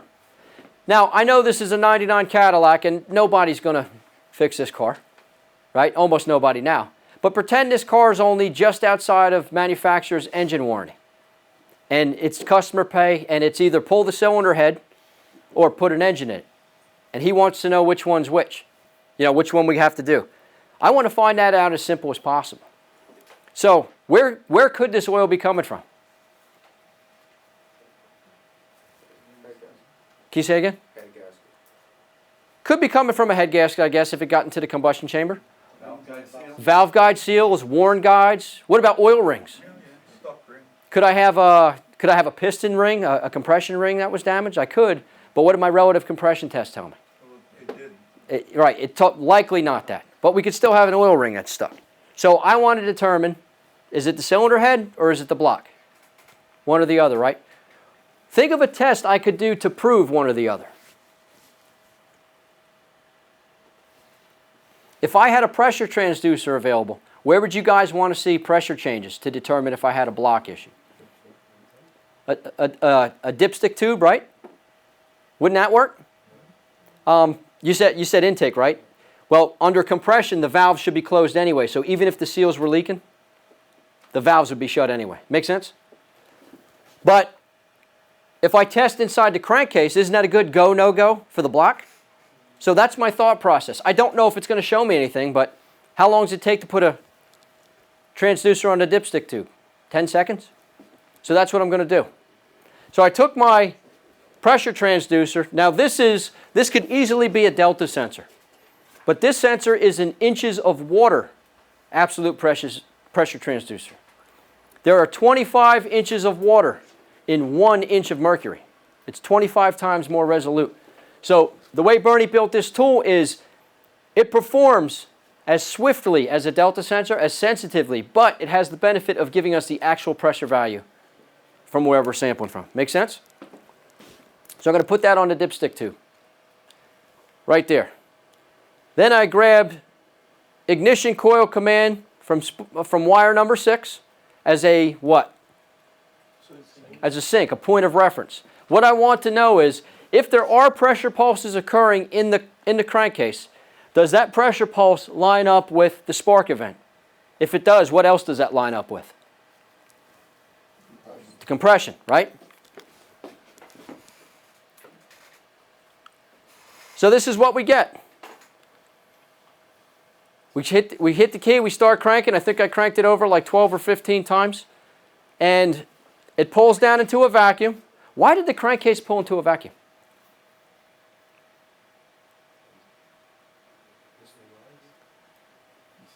PCV system, right? We're connected to the intake manifold. Do we have another question? We do. The other question, we have part number of that tool that you're using in the last slide. This one here, the inches of water pressure transducer. Can we snag it out of the shop? I can read it off to him or no? Pierre, you know where that is in there. I don't have the number memorized, but Pierre's going to go grab it and I'll read it off to you. But you can find it on the ATS website in their parts catalog. That might be the better way to go. The number may have changed. So, vacuum produced inside the crankcase is because the engine's cranking and we're still connected to the intake manifold via the PCV system. That's not my concern though. I see some spikes here. Now these spikes could be normal if every cylinder is doing it, right? At this view it's hard to tell, so I'm going to zoom in and I'm going to take this waveform and put it on top of that waveform to see if they line up. So those pressure spikes, I shifted it up to the north and they overlay one another. And it's tough to see because the yellow overpowers the red, but the orange circles indicate that every time number 6 ignition coil fires, pressure inside the crankcase builds. And then the other 7 cylinders do not produce a pressure pulse. And then this one does again. And the process repeats over and over and over and over again. So what I'm getting at is this one test that took 10 seconds showed me that pressure is increasing inside the crankcase every time my suspect oil burning cylinder goes up on compression. Where's my problem? In the block. So I told the customer, naturally he's not going to fix it. We put the spark plug in, the misfire went away, and he drove off to trade the car in. Was that the right thing to do? I don't know, maybe. But that's what I did. He paid for the spark plug and that was my job. Brandon, Yes? another question. Can you use that transducer with a Pico scope, or does the ATS scope power it up? That's a great question. The ATS scope does indeed power this up. If you saw part 1, it would be in the front of your manual that I described that, but because you asked it, the scope platform provides the reference voltage and ground. If you know the conversion and you can create your own driver box like some people do, I'm not that creative, you can make the transducer function with any lab scope. Great question, though. Thank you. So again, secondary ignition analysis was my low-hanging fruit. That gave me a reason to pull the spark plug. I found the sooty spark plug, which I knew was the cause of my misfire. I then had to find a root cause. Always find a root cause. I find if you ask the question why 5 times, you almost always get to the root cause. Got another one? Another question. Yeah, no problem. Also, can a regular delta sensor perform the test as well? Absolutely. Yeah. Yep, it'll show change in pressure. Brandon, in answer to the question about the part number, actually, there was no number on that, and it Okay. came as part of a kit. It just says IEA tailpipe sensor. Okay, so So, you'd have to call them up and order it basically by description. The tailpipe sensor, the inches of water sensor. yeah, typically available as a pressure transducer kit. I'm not sure if ATS is selling them as individual components yet. This next one here is kind of funny. And this is like real detective work here. So this was a 2014 Chevy Equinox that came in. Now, does anybody have any questions on that Cadillac? Pretty straightforward, right? Is this stuff hard? Pretty easy, right? Just takes some understanding. This 14 Equinox 2.4 came in with the complaint. The customer was driving the car. He parked the car last night. The car ran great. He started it this morning. The car ran great. He began to drive the vehicle, and as he began to drive it, slowly the vehicle started to deteriorate as far as performance goes. Shortly after that, he started to smell a bad odor, and the car performed worse and worse and worse, and then it started making some noise. By the time he got to the shop, the thing pretty much stalled and rolled into a parking space. So that's where I get it. I walk out to the thing and hit the key, and all I hear is absolute carnage. Banging and knocking and things slapping around. I smell burning oil. There's oil all over the place. In my mind, a rod had come through the block, and this thing's just done. So I walked into, without investing any time and spending any of the customer's money, I said, look, how far do you want to go with this? Right now, it looks like you need an engine. We'll have to take a look. So it was a really slow day. It was like 18 degrees below zero. Nobody wanted to leave their house. So I was just one of those days where you just clean the shop and mess around. You know what I mean? So I pushed the car in. I was going to put the pressure transducer on it. So I just want to see just how bad things were. Make sense? That's where I'm at with this thing. So just for research, I took a spark plug out of cylinder number 1 and put my pressure transducer in it. I put the PCV system off and, PCV valve, and connected my vacuum transducer to the PCV system, the intake manifold. And then I put my pressure transducer on the dipstick tube as well, and I just wanted to grab some captures. So that's how I interface to the car right there. In cylinder, intake manifold, dipstick tube. So what I noticed was, as I wanted to gain access to this intake, I removed the air box and the snorkel, and when I wiggled it off the throttle body and picked it up, I got a bath. I got absolutely covered in water, which I thought was strange. And the air filter was dry too. I didn't know what to think of that. I'm like, did this guy like hydrolock this engine or something? So I didn't know what happened. But again, the air filter was dry, so I just said to heck with it and I kept going. But that holds a place here. I'll tell you in a moment. So this is what I get in cylinder. Now again, I captured all 3 of these at the same time. But I turned off channels 2 and 3 for the moment so we can just focus on the yellow one. Now remember what I talked about leaning towers? Although this is only producing 1.8 psi in cylinder, even from that little bit of amplitude, you can see the towers are still doing this, can't you?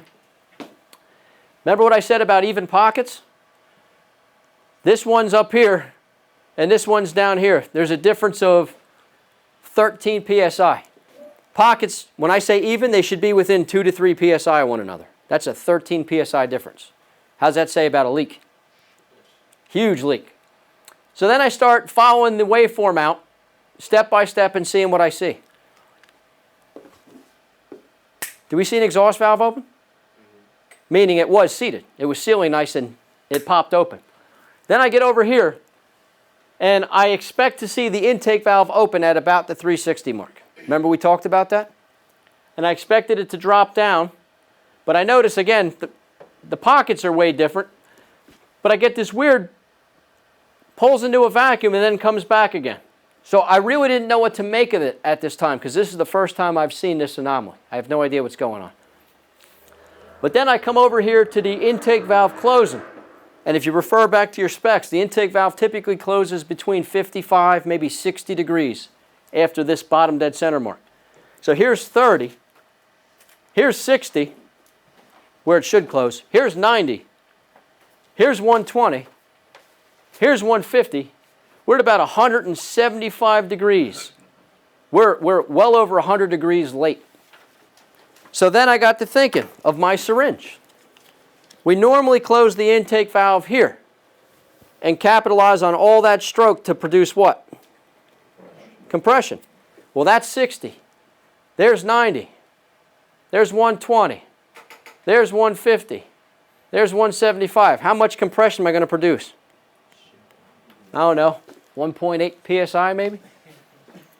So then I go up on that 1.8 psi, and then I come down on what stroke after compression? Power, expansion. Watch my syringe. What's building in here? Until I do what? Watch my thumb. It's pulling a vacuum, it's pulling a vacuum until the exhaust valve opened. That's where the vacuum disappeared. Make sense? So then we come over here, we go up on our exhaust stroke. We all know what happens there. And then at 360, my intake valve's supposed to open, and I'm supposed to inhale air. But what's building up in here again? a vacuum. So the piston starts to descend, and I'm pulling a vacuum, and I'm pulling vacuum, and I'm pulling vacuum, till what happens? The intake valve opens. So the intake valve opened here instead of here.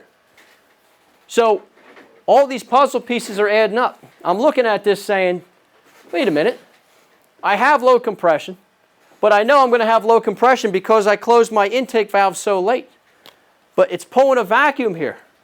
When the exhaust valve opens, the vacuum goes away, and it's pulling a vacuum here. I want to ask you something. It's clear our intake cam has jumped time severely. Do you guys agree with that? Question is, did it hit a valve?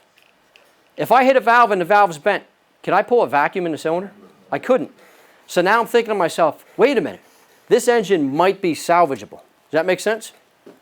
I didn't factor in the oil yet. We'll talk about that in a second. So then I decide I'm going to turn on channel 2. Channel 2 indicates the vacuum in the intake manifold as this engine's being cranked. Now check out how I do this. We're going to call this cylinder extremely light but potentially healthy. Would you agree? And it produces a vacuum pull in the intake manifold. Another cylinder produces an intake pull there, and there, and there, and they all look about the same. So if this cylinder looks healthy and all the vacuum pulls look the same, doesn't that infer all the cylinders likely are the same? That they're not damaged as well? That's what I'm getting at with this. This is where this comes in handy, specifically when you have a bank that you can get to spark plugs, but you can't check the other bank because it requires a lot of disassembly, like taking an intake manifold off. If I can infer one bank is healthy, and I could get vacuum equal on all cylinders, doesn't that infer the other bank's healthy too? If it wasn't healthy, wouldn't those vacuum pulls be different? That's what I'm getting at. It's putting the puzzle pieces together using logic.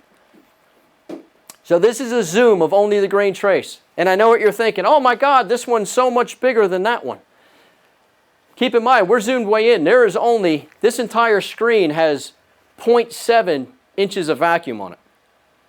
So there's very little difference. It just looks like a lot because we're zoomed in. But all of them are pulling vacuum. On top of that, remember I told you I'm not using a delta sensor. I'm using my inches of water, which is an absolute sensor. It reads pressure values. I drew a zero line here. I could also see the pressure pulses in the intake manifold. That was because when my intake valve closes late, the piston's going up and it's pushing air into the intake until the intake valve closes. Make sense? It does that for every cylinder. So now I'm getting excited that this guy's engine isn't destroyed. It just needs a timing chain. Again, we'll get to that here in a second. So I decided to look in the crankcase just to be sure, and the dipstick tube. Don't all these pulses look the same? I'm not even concerned that one is damaged because, again, they all look the same. One looks good. They all have to be good. So I decided to go in the cylinder with a borescope, and you could see all of the valves. I just checked one, but all the cylinders show no valve to piston collision. And then I got to thinking about the, knew that was going to happen sometime tonight. Sorry. Then I got to thinking about all of the oil that was underneath the car. So I put the car up in the air. Bear with me, 30 seconds here, almost done. Okay, I put the car up in the air to have a look, and there was oil everywhere. But the oil was originating from the bell housing. So I went up inside the bell housing, I pulled the plate away, and I looked with my borescope. And I saw the rear main seal had popped out. And I'm thinking, what the heck? And then I remembered I got the bath. Remember when I took the ductwork off? So I grabbed the crankshaft to see if it walked, and it didn't. And I remember I got the bath, I'm like, I wonder. What had happened was, the night before, when temperature dropped big time, he had just parked the car in the middle of the night. All the condensation that was in the PCV system, that normally gases off, froze. The PCV system couldn't breathe. So as he started the car and it ran fine, as he continued to drive, crankcase pressure started to build and build and build until the rear main seal popped off. At that point, when the oil leaked out, can the VVT system function at that time? It can't. And then it got to the point where there's so little oil that the chain got hot and started to stretch. And then it started to jump. So I was going to put a chain on this to see, but remember, if he ran it that low on oil, there might be some underlying damage. Gee, is there another question? Yeah, well, just a comment from me. This is why some companies use PCV heaters. Some use the antifreeze, some use electric, so you can keep the moisture level down and not do the freeze-up game. Yep. And those get damn hot too. You bet. Those little horseshoes that run along the side of, you go to pull it off to get, oh man. But you'll see a lot of them like on Fords that you actually have a little heating element going right to the PCV valve. Great. So, And yeah, that was, BMW uses the cold weather. Yeah, the cold Kit. weather insulation package, yeah. Yeah, that also helps. does it make sense? It's like detective work, right? So, hey, we put timing chains on it and it ran great, but we ended up putting an engine in it anyway because of the underlying damage that likely occurred with the low oil. Hey, Brandon, maybe a 10-minute break right here? Okay, great. Yeah, let's take a 10-minute break.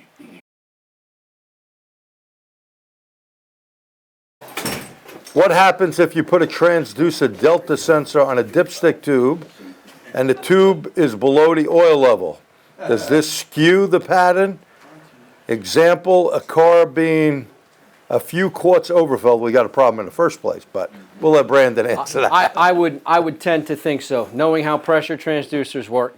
Unless you have a hydraulic that you can displace the oil evenly for every pulse, then yeah, that's going to affect the signal. It's going to prevent the air from traveling in and out. Thank you. Yep. So if anybody has any questions regarding our last case study, feel free to ask the Equinox with the jump timing chain. If not, we're going to move on to this Jeep. Now, I do things a bit differently than a lot of other instructors. I like to tell you the answer to the puzzle up front because I find otherwise you guys are trying to, if you're anything like me, you try and get clever and you want to figure out the answer before I tell you. So you end up focusing on that and then you don't hear anything I say for the next 20 minutes. So the exhaust rocker fell off. You probably knew that as soon as I pointed to 3.7G.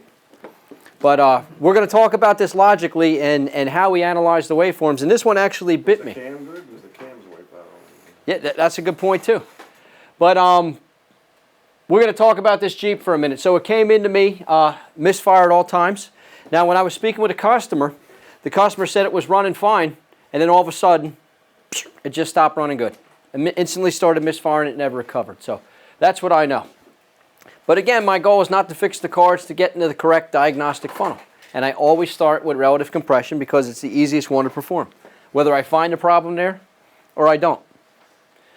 So, in red, it might be tough to see on screen here. In red's the ignition event for number 1. Again, over here, 720 degrees. 165432 is the firing order. Now, I will say, when I cranked this engine over, I heard evidence of a mechanical fault. It didn't sound like a dead hole.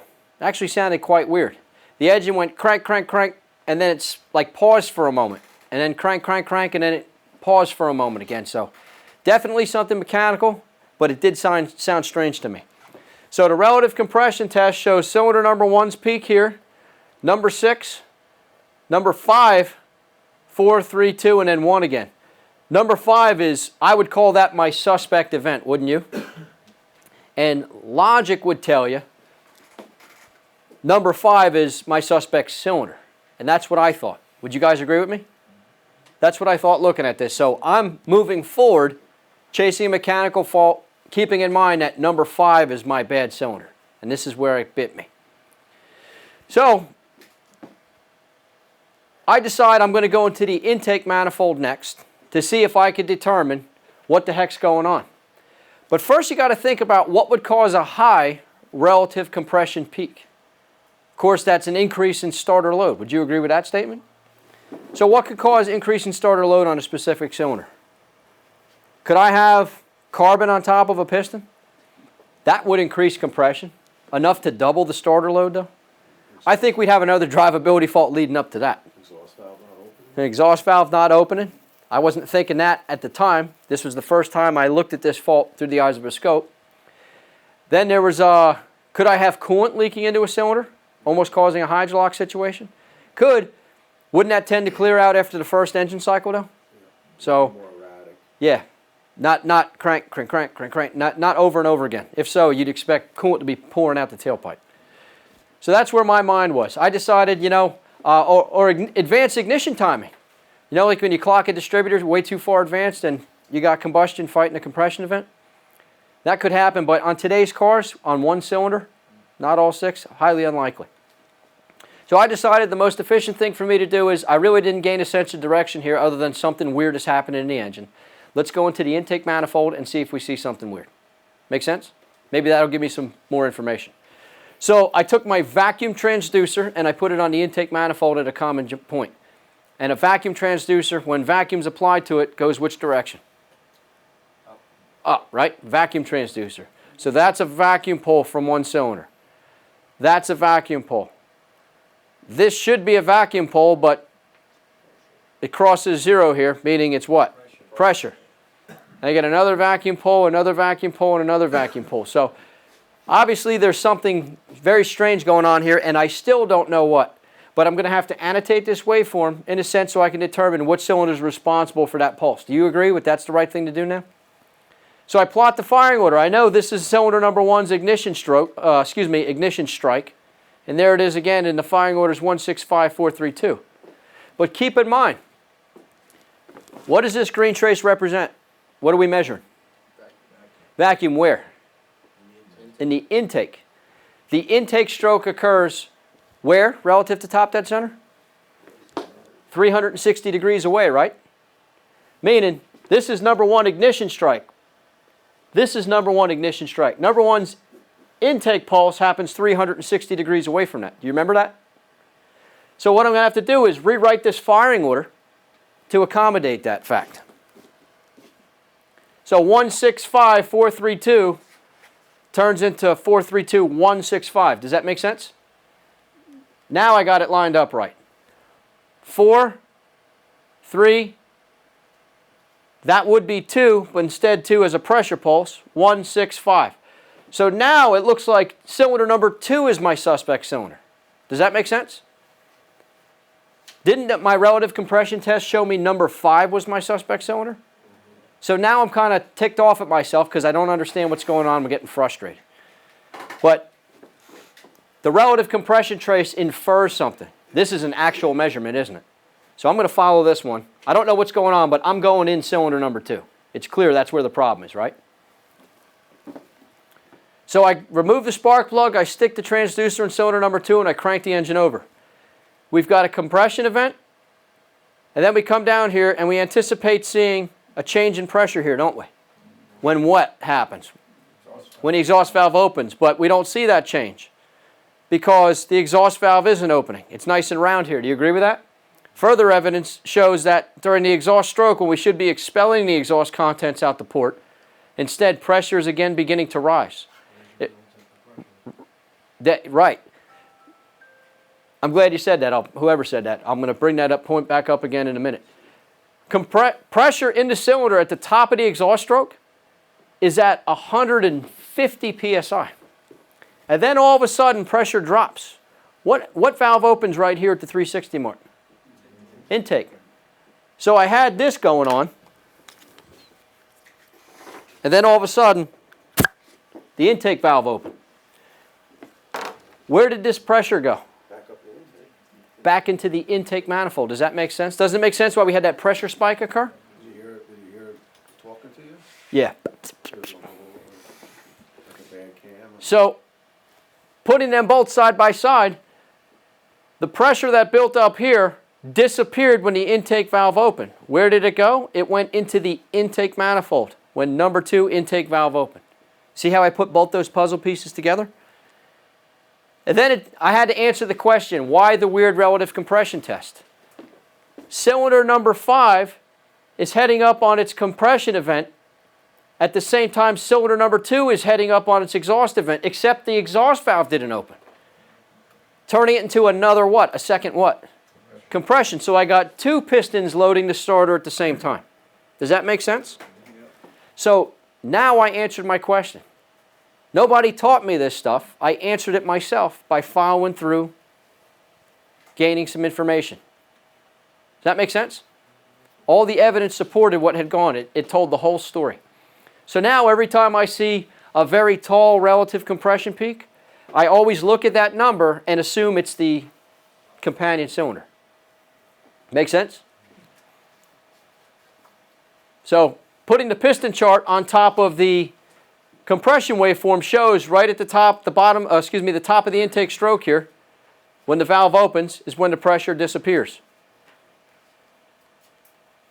Putting this chart on the intake waveform, again, shows the same thing. As the intake valve opens, pressure is introduced to the intake manifold.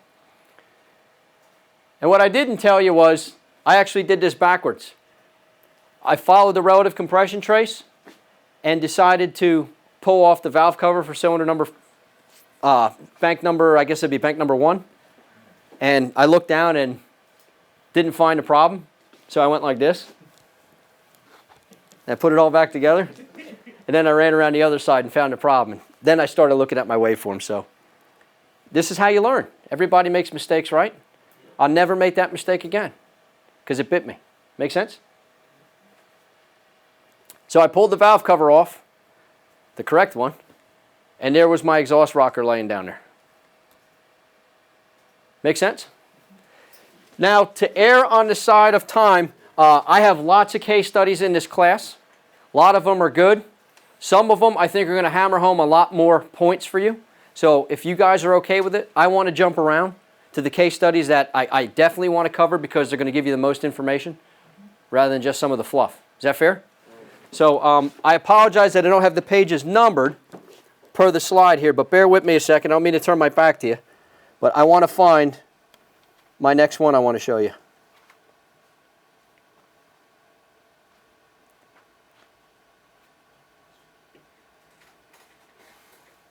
Okay, so we're going to flip forward to this 2004 Ford Escape.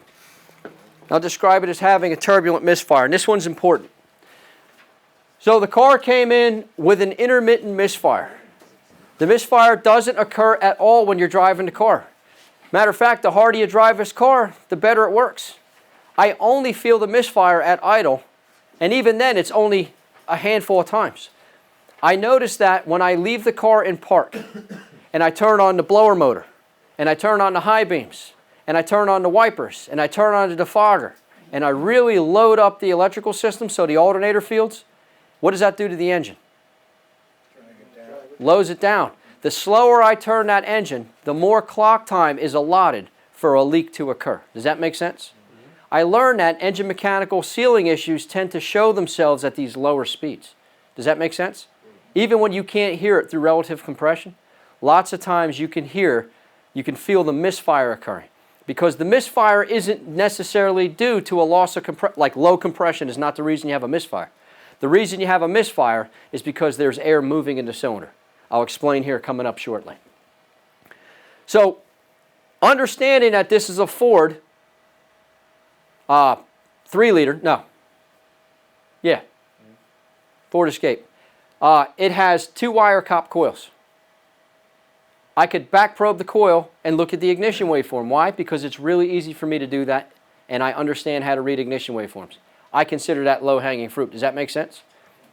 So I decided to back probe my my suspect cylinder coil number 3 in yellow, and the red ignition trace is for another cylinder that doesn't seem to have a problem.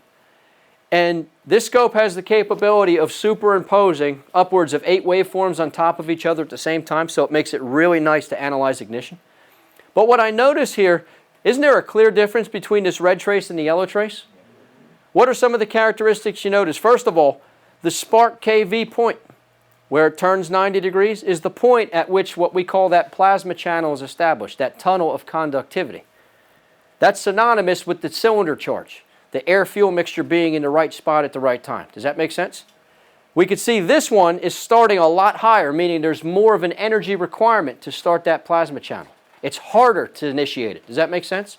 We also see a lot of choppiness in here. Up, down, up, down. That represents a variation in conductivity, meaning a little bit of resistance, a lot of resistance, a little bit of resistance, a lot of resistance. Does that make sense? And we all know in energy, the energy stored in an ignition coil is finite. There's only so much of it, so much to go around. The more energy we waste trying to get this spark started, the less there is to maintain that burn over a period of time, and that's why it appears shorter. Does that make sense? So the fact that it's shorter and it pops up and it's choppy says a lot to me. And the variation in conductivity, coupled with the fact that I can get this misfire to occur at low speeds, makes me think I have cylinder leakage. I'll tell you how I know that. before I start this video, this is not this vehicle. This is just any spark plug I had connected to a car. I pulled one of the wires off a car that was running. I connected it to this spark plug and referenced it to battery ground. So it fires outside of the cylinder, okay? At the same time I did that, I have a capacitive probe connected around the spark plug wire so I could measure the ignition activity inside that circuit. Does that make sense? Over here, when I start this video, this is shop air. I'm going to be blowing shop air across the corona of that spark. What I want you to notice is that that spark is going to bend and twist and carry on, okay? Just watch here. Keep your eyes focused right in that area. Does that even show up on camera, G? Oh, yeah. Okay. Can you guys see that? Watch when it stops. Oh, last time it paused a bit and it had this really big arc bending that way. The spark is trying to find its ground path. We know how electricity works. It's going to find the easiest path of resistance. It has to go around the air because the air is actually pushing it. So my point is this: when I have a cylinder that has integrity, as the piston comes up on compression, it squeezes the cylinder contents and pressurizes it and adds heat energy to help initiate that combustion process once we introduce the spark. A cylinder that lacks integrity may have such a small leak that we don't truly lose a lot of compression, but the fact that it's even doing this means that we can't squeeze the contents, we displace it. And when it moves across the spark plug. Does that make sense? This is the same reason when we get EGR misfires. It's displacing the air-fuel mixture. If I took a pile of paper, if I took a stack of paper and I tore it up into a pile and I laid it on the floor and I put the paper close enough to one another that when I lit one, the flame could propagate and consume all the paper, right? We could visualize that. Suppose that I took half of that paper out and threw it over my shoulder. If I then tried to start a flame front again, isn't there a good chance it won't jump across all the paper? That's what it's like having a good air-fuel charge around that spark plug. And this becomes particularly important with GDI because how we shape that air-fuel mixture, that curtain, I call it, of conductivity, if we disturb that even a little bit with carbon, we get a misfire. So that's what happens when air gets displaced instead of squeezed. So knowing that is how I approach this ignition coil. Does that make sense? It gave me the evidence to assume there was a cylinder leakage problem, even though relative compression didn't show a drastic leak. Because relative compression infers starter load, right? If I don't have a big leak, is there going to be a big variation? So understand this misfire isn't due to the fact that I have low compression. It's due to the fact that the air is moving in the cylinder. So what I decided to do to prove my point is that I know I have a leak. It's either going out the tailpipe, in the cooling system, it's going to the intake manifold, or it's going past the rings. I'm already standing there in the engine compartment of the running engine. I got the setup just like G has out there in the shop. All I did was turn around, open a drawer, and grab a pressure transducer. I pinched off a vacuum hose, I popped it off the car, I put the vacuum transducer on it, and I let it fly. I didn't even shut the car off. I even left all the ignition probes hooked up. And here's what I got. A bunch of noise. Remember I told you the intake system is extremely, extremely noisy when you run it? Lots of activity? This is the one time I look at an intake trace when it's running, when I already know what it is I'm looking for. I'm looking for the combustion event occurring inside the intake manifold. And if you saw combustion in an intake manifold, what would you expect to see regarding pressure or vacuum? Loss of vacuum. Right. A pressure pulse in the intake manifold. Do you agree with that? As that bang occurs? So there's my ignition event from number 3. And the green circles is the part that catches my eye. That's what I was looking for. I didn't care about any of this stuff in here. All I wanted to know is when it goes bang, do I get a pressure spike? If I don't, it means it's not leaking into my intake. If I do get a pressure spike, it means it is leaking into my intake. Does that make sense? So I get a pressure spike, a pressure spike, a pressure spike. What's wrong with this cylinder head? It's got a leaky intake valve. Does that make sense? Does everybody understand what I was saying there? Okay, I want to skip past this one here. This one's another one that's very involved, and I promise you it will consume the rest of the class. So I want to move forward to the next one. And we can come back to those if we have to. This one's fun. This is a 2003 Chevy Corvette 5.7. Now this was a true race car. The gentleman that bought this car purchased it used from another race car driver. This thing's got a really tall cam in it. It's got straight exhaust. It has no oxygen sensors, any kind of feedback system whatsoever. And I mean, even when it's running good, it still sits there in the bay and goes, bruh, bruh, bruh, bruh. You know what I mean? Not something you'd want to drive around town every day. Brandon, before you go on, we got a question here, Brandon. Please. How would you have initially approached this if it was a different design ignition? Where could you not access a primary, or where you cannot access a primary or secondary ignition waveform? So if Right to intake pulses. yeah, if the ignition event wasn't there, wasn't accessible, something I could use easily, I would just go on the intake and crank the engine over. Even if you don't see a huge loss in compression, you can see variation in the intake pulses from one cylinder to the next. And that's the key, comparing them to one another. I hope that makes sense.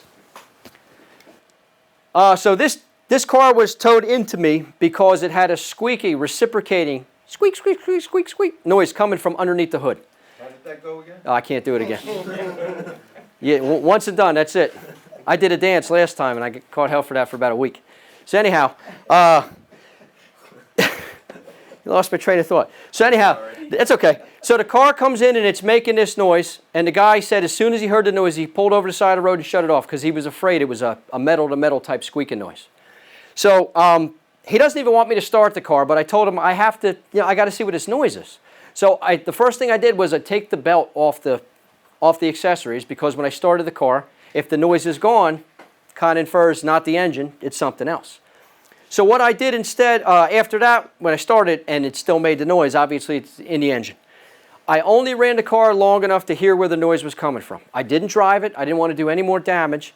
With the stethoscope, it sounded to me like the noise was most intense in the valley of the engine, meaning somewhere near the cam area. Does that make sense? I wasn't sure, but that's where I heard it the most. Now I got to thinking, what could cause a noise in that area? Considering the design of this is a push rod engine. Could I have a cam bearing, camshaft to cam bearing noise? Could that be a possibility? I could. Could I have a cam lobe to lifter noise? That could be, right? Huge difference in price right there, right? As far as fixing it. So I want to know how to diagnose this, give the guy an answer other than, yeah, you have a noise. And I don't want to tear his whole engine apart without having a reason to. So I think, how would I go about testing this? What would be the easiest thing to prove out? First of all, when a lobe comes in contact with a lifter, that lobe is designed to open that lifter and that valve for a period of time. Agreed? And we refer to that as what? Duration. So if there was a metallic noise indicating maybe some potential wear, and the shape of that lobe or that lifter changed in any way, even a little bit, shouldn't that affect the duration? So if I go on the intake manifold with a vacuum transducer and I crank the engine over and I anticipate all 8 cylinders events to be the same, if I had one with a change in duration, shouldn't that be visible? That was my thought process. I didn't know what I was going to find, but that's what I did. Man, I said a lot. So I did cranking, intake, vacuum. I used number 1 ignition sync as a pulse. Number 1 ignition pulse as a sync. And all I did was research the firing order. I want to make mention of something here. Please don't ever try and memorize firing orders. They can change. Again, that means you're pulling the wrong cylinder head. Ask me how I know that. It wasn't me, but I saw it happen. So I know cylinder number 1's on the driver's side right in the front, bank 1. Bank 2's on the passenger side. I'm going to take my vacuum transducer and connect it to the engine here. Now before anybody says it, I know this is a 7-liter, but the layout's very similar. The vacuum port I'm interested in is right over here next to the throttle body. So crank, crank, crank, crank, crank, crank, crank. I didn't hear anything as far as relative compression goes showing me, you know what I mean, a dead hole or something like that. No reason to suspect engine mechanical by way of the relative compression check. But I have number one, number one, number one, number one, number one ignition pulses. Do you or do you not see a repetitive pattern occurring, showing a variation from vacuum pulls from one cylinder to the other 7? I do too. So the next goal is to zoom in on one of these and spread it across my screen so we can get a good look at it. And I want to partition the pattern in a sense to show all 8 intake events, right? So I can tie it to a cylinder. Does that make sense? So I put my cursors on. I partition it to find the odd man out. Again, this is ignition number 1 in red. There's ignition number 1 in red. I set this to 8 cylinders, hit mark cylinder, and it partitioned it 8 different ways.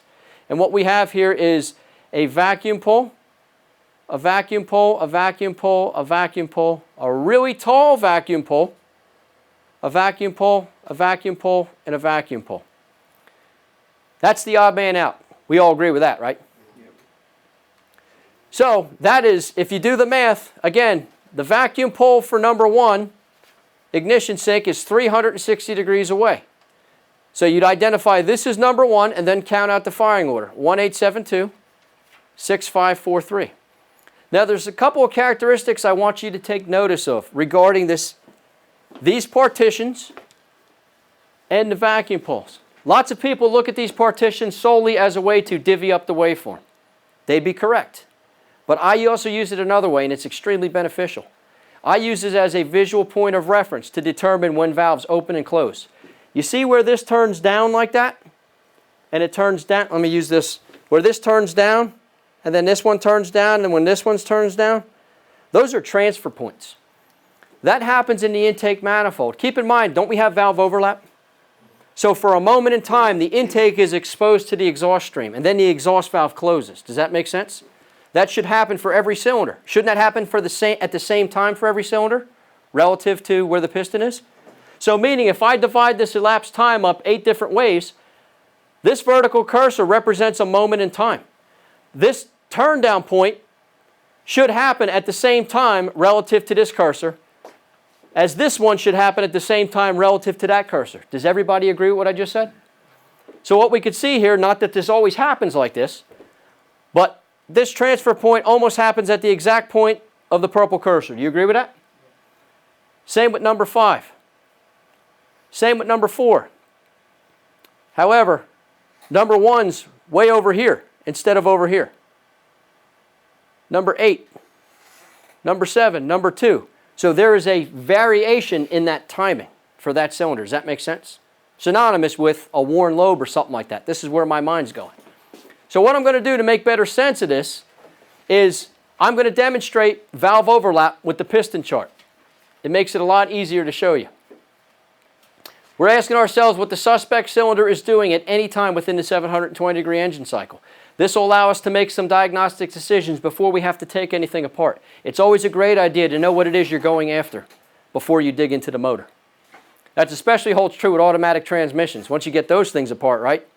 If you don't see what you're expecting to find, you got to put it all back together and start over. So, again, this is a vacuum pull.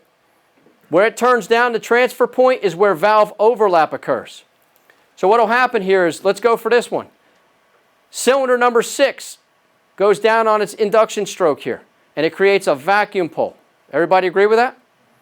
Right here, number 5's exhaust valve is already open, and then its intake valve opens, meaning overlap. Does everybody agree with that? So since the manifold is momentarily at this point exposed to the exhaust, isn't that a vacuum leak? Just for a moment in time? So that's what causes this to turn down. And then suddenly the exhaust valve closes for number 5, and vacuum starts to recover for the next pulse. Did I lose anybody on that? We're good? So, oops. What did I do here? The transfer point right here is what we're interested in. The transfer point for number 4 is occurring relatively late. Do you see this mark right here? You see how this kind of drops for a moment and then it really drops? Let me zoom in on this for the people at home. We're interested in this area right here. These all turn down. The transfer point occurs right at the purple line. However, this one occurs way out here. Does everybody see that? So, where the brown meets the blue is the area of overlap. The area of overlap, the area of overlap, the area of overlap. This area of overlap is delayed. If we relate that to cylinder number 1, we know the exhaust valve is supposed to open at about 45 degrees before bottom dead center. If it's opening later, we're exposing this exhaust stream, the exhaust to the intake. At this point in time, it's happening later. Meaning if it's worn out, it's going to open later and it's going to close earlier. We got duration, right? I did this yesterday. I'm going to see how this turns up on camera. Bear with me 2 seconds.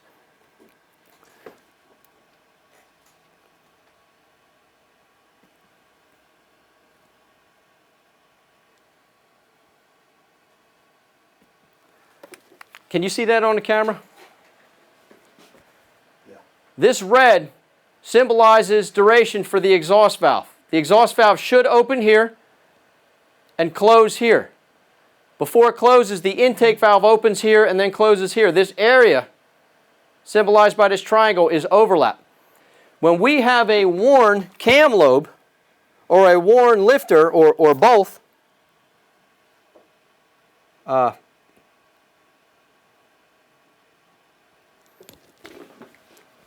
this will open later and close earlier, meaning that triangle, that overlap area gets smaller. If the overlap area gets smaller, that's basically saying the time that the intake pull is shared with the exhaust stream is less. Wouldn't that create a stronger pull?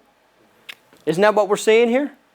So putting the evidence together, I see a problem here, I see a problem here.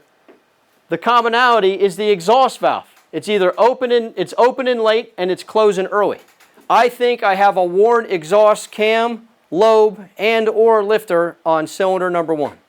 Does that make sense? I know it's a lot, but this was my logic. More importantly, don't I have enough evidence to tear it down? I know exactly what I'm looking for.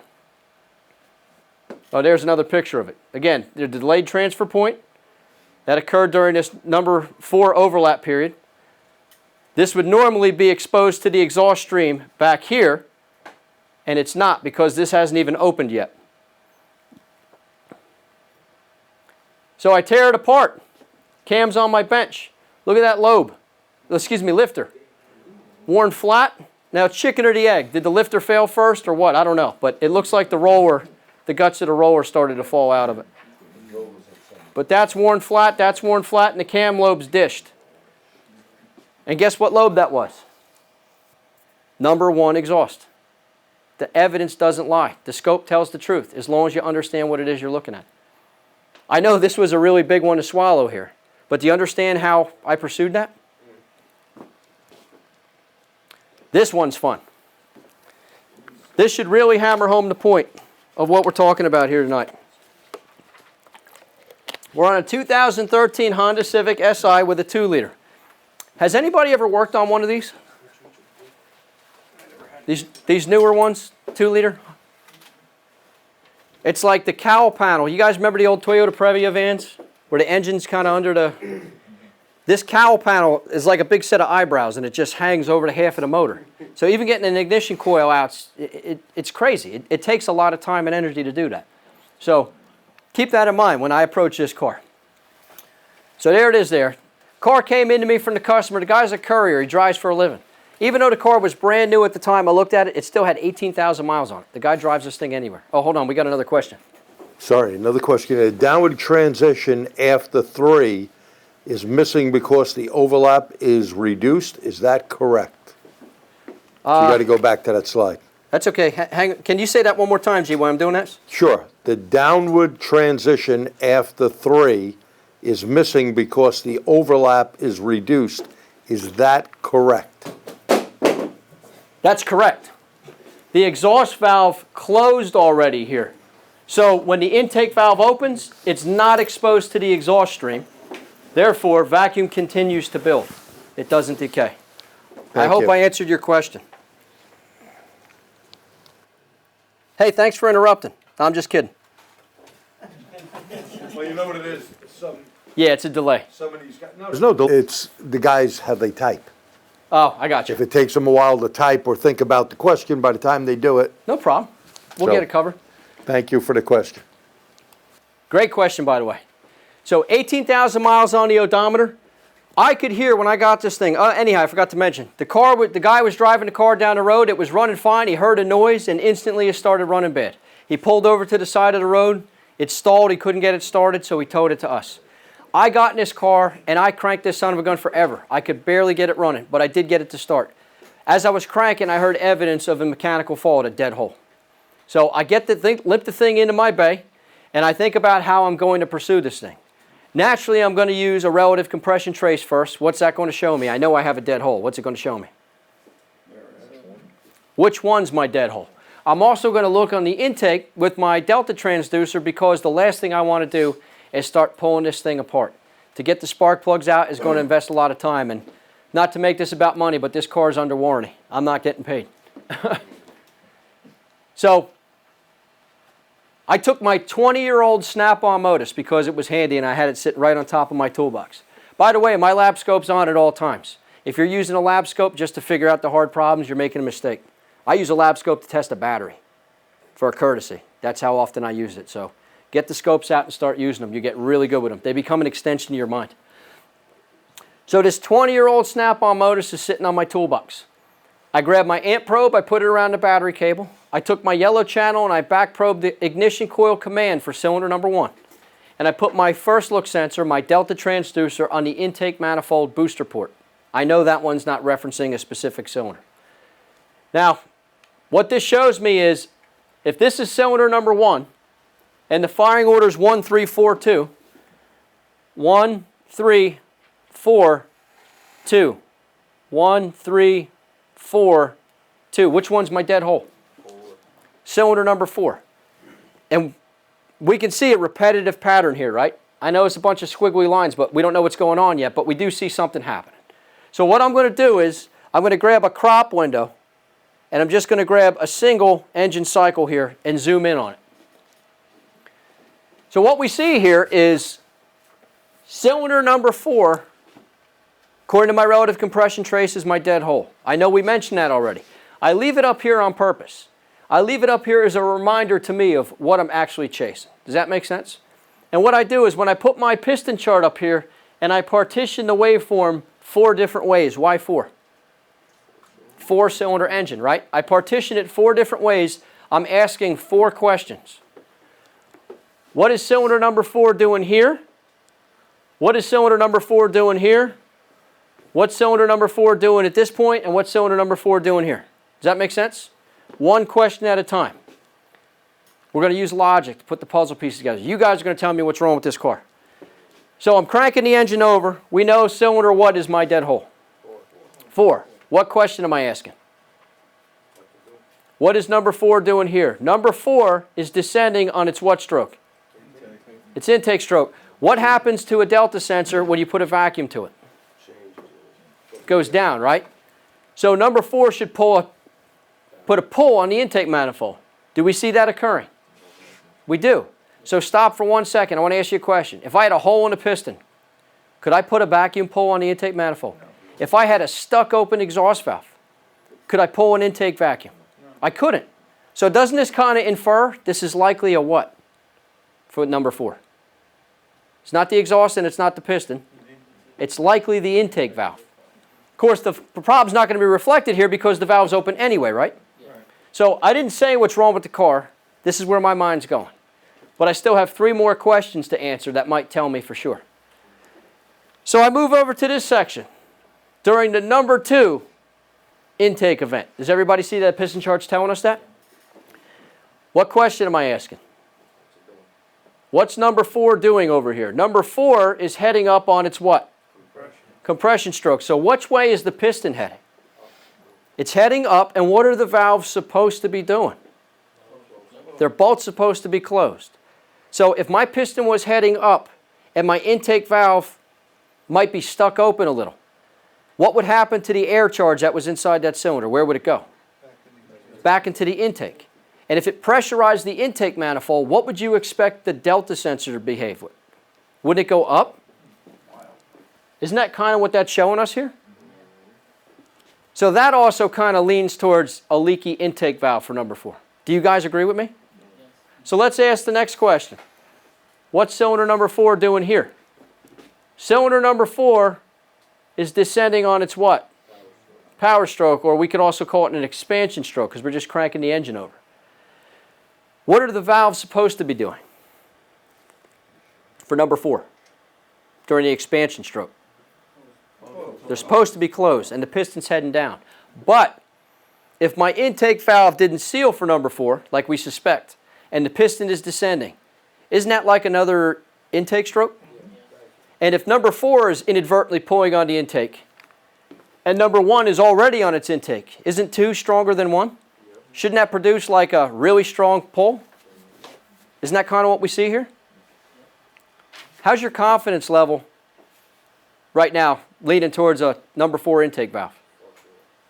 Right? Confident, right? You kind of know what we're going to find. So let's get to the last section here. Number 3 is descending on its intake stroke.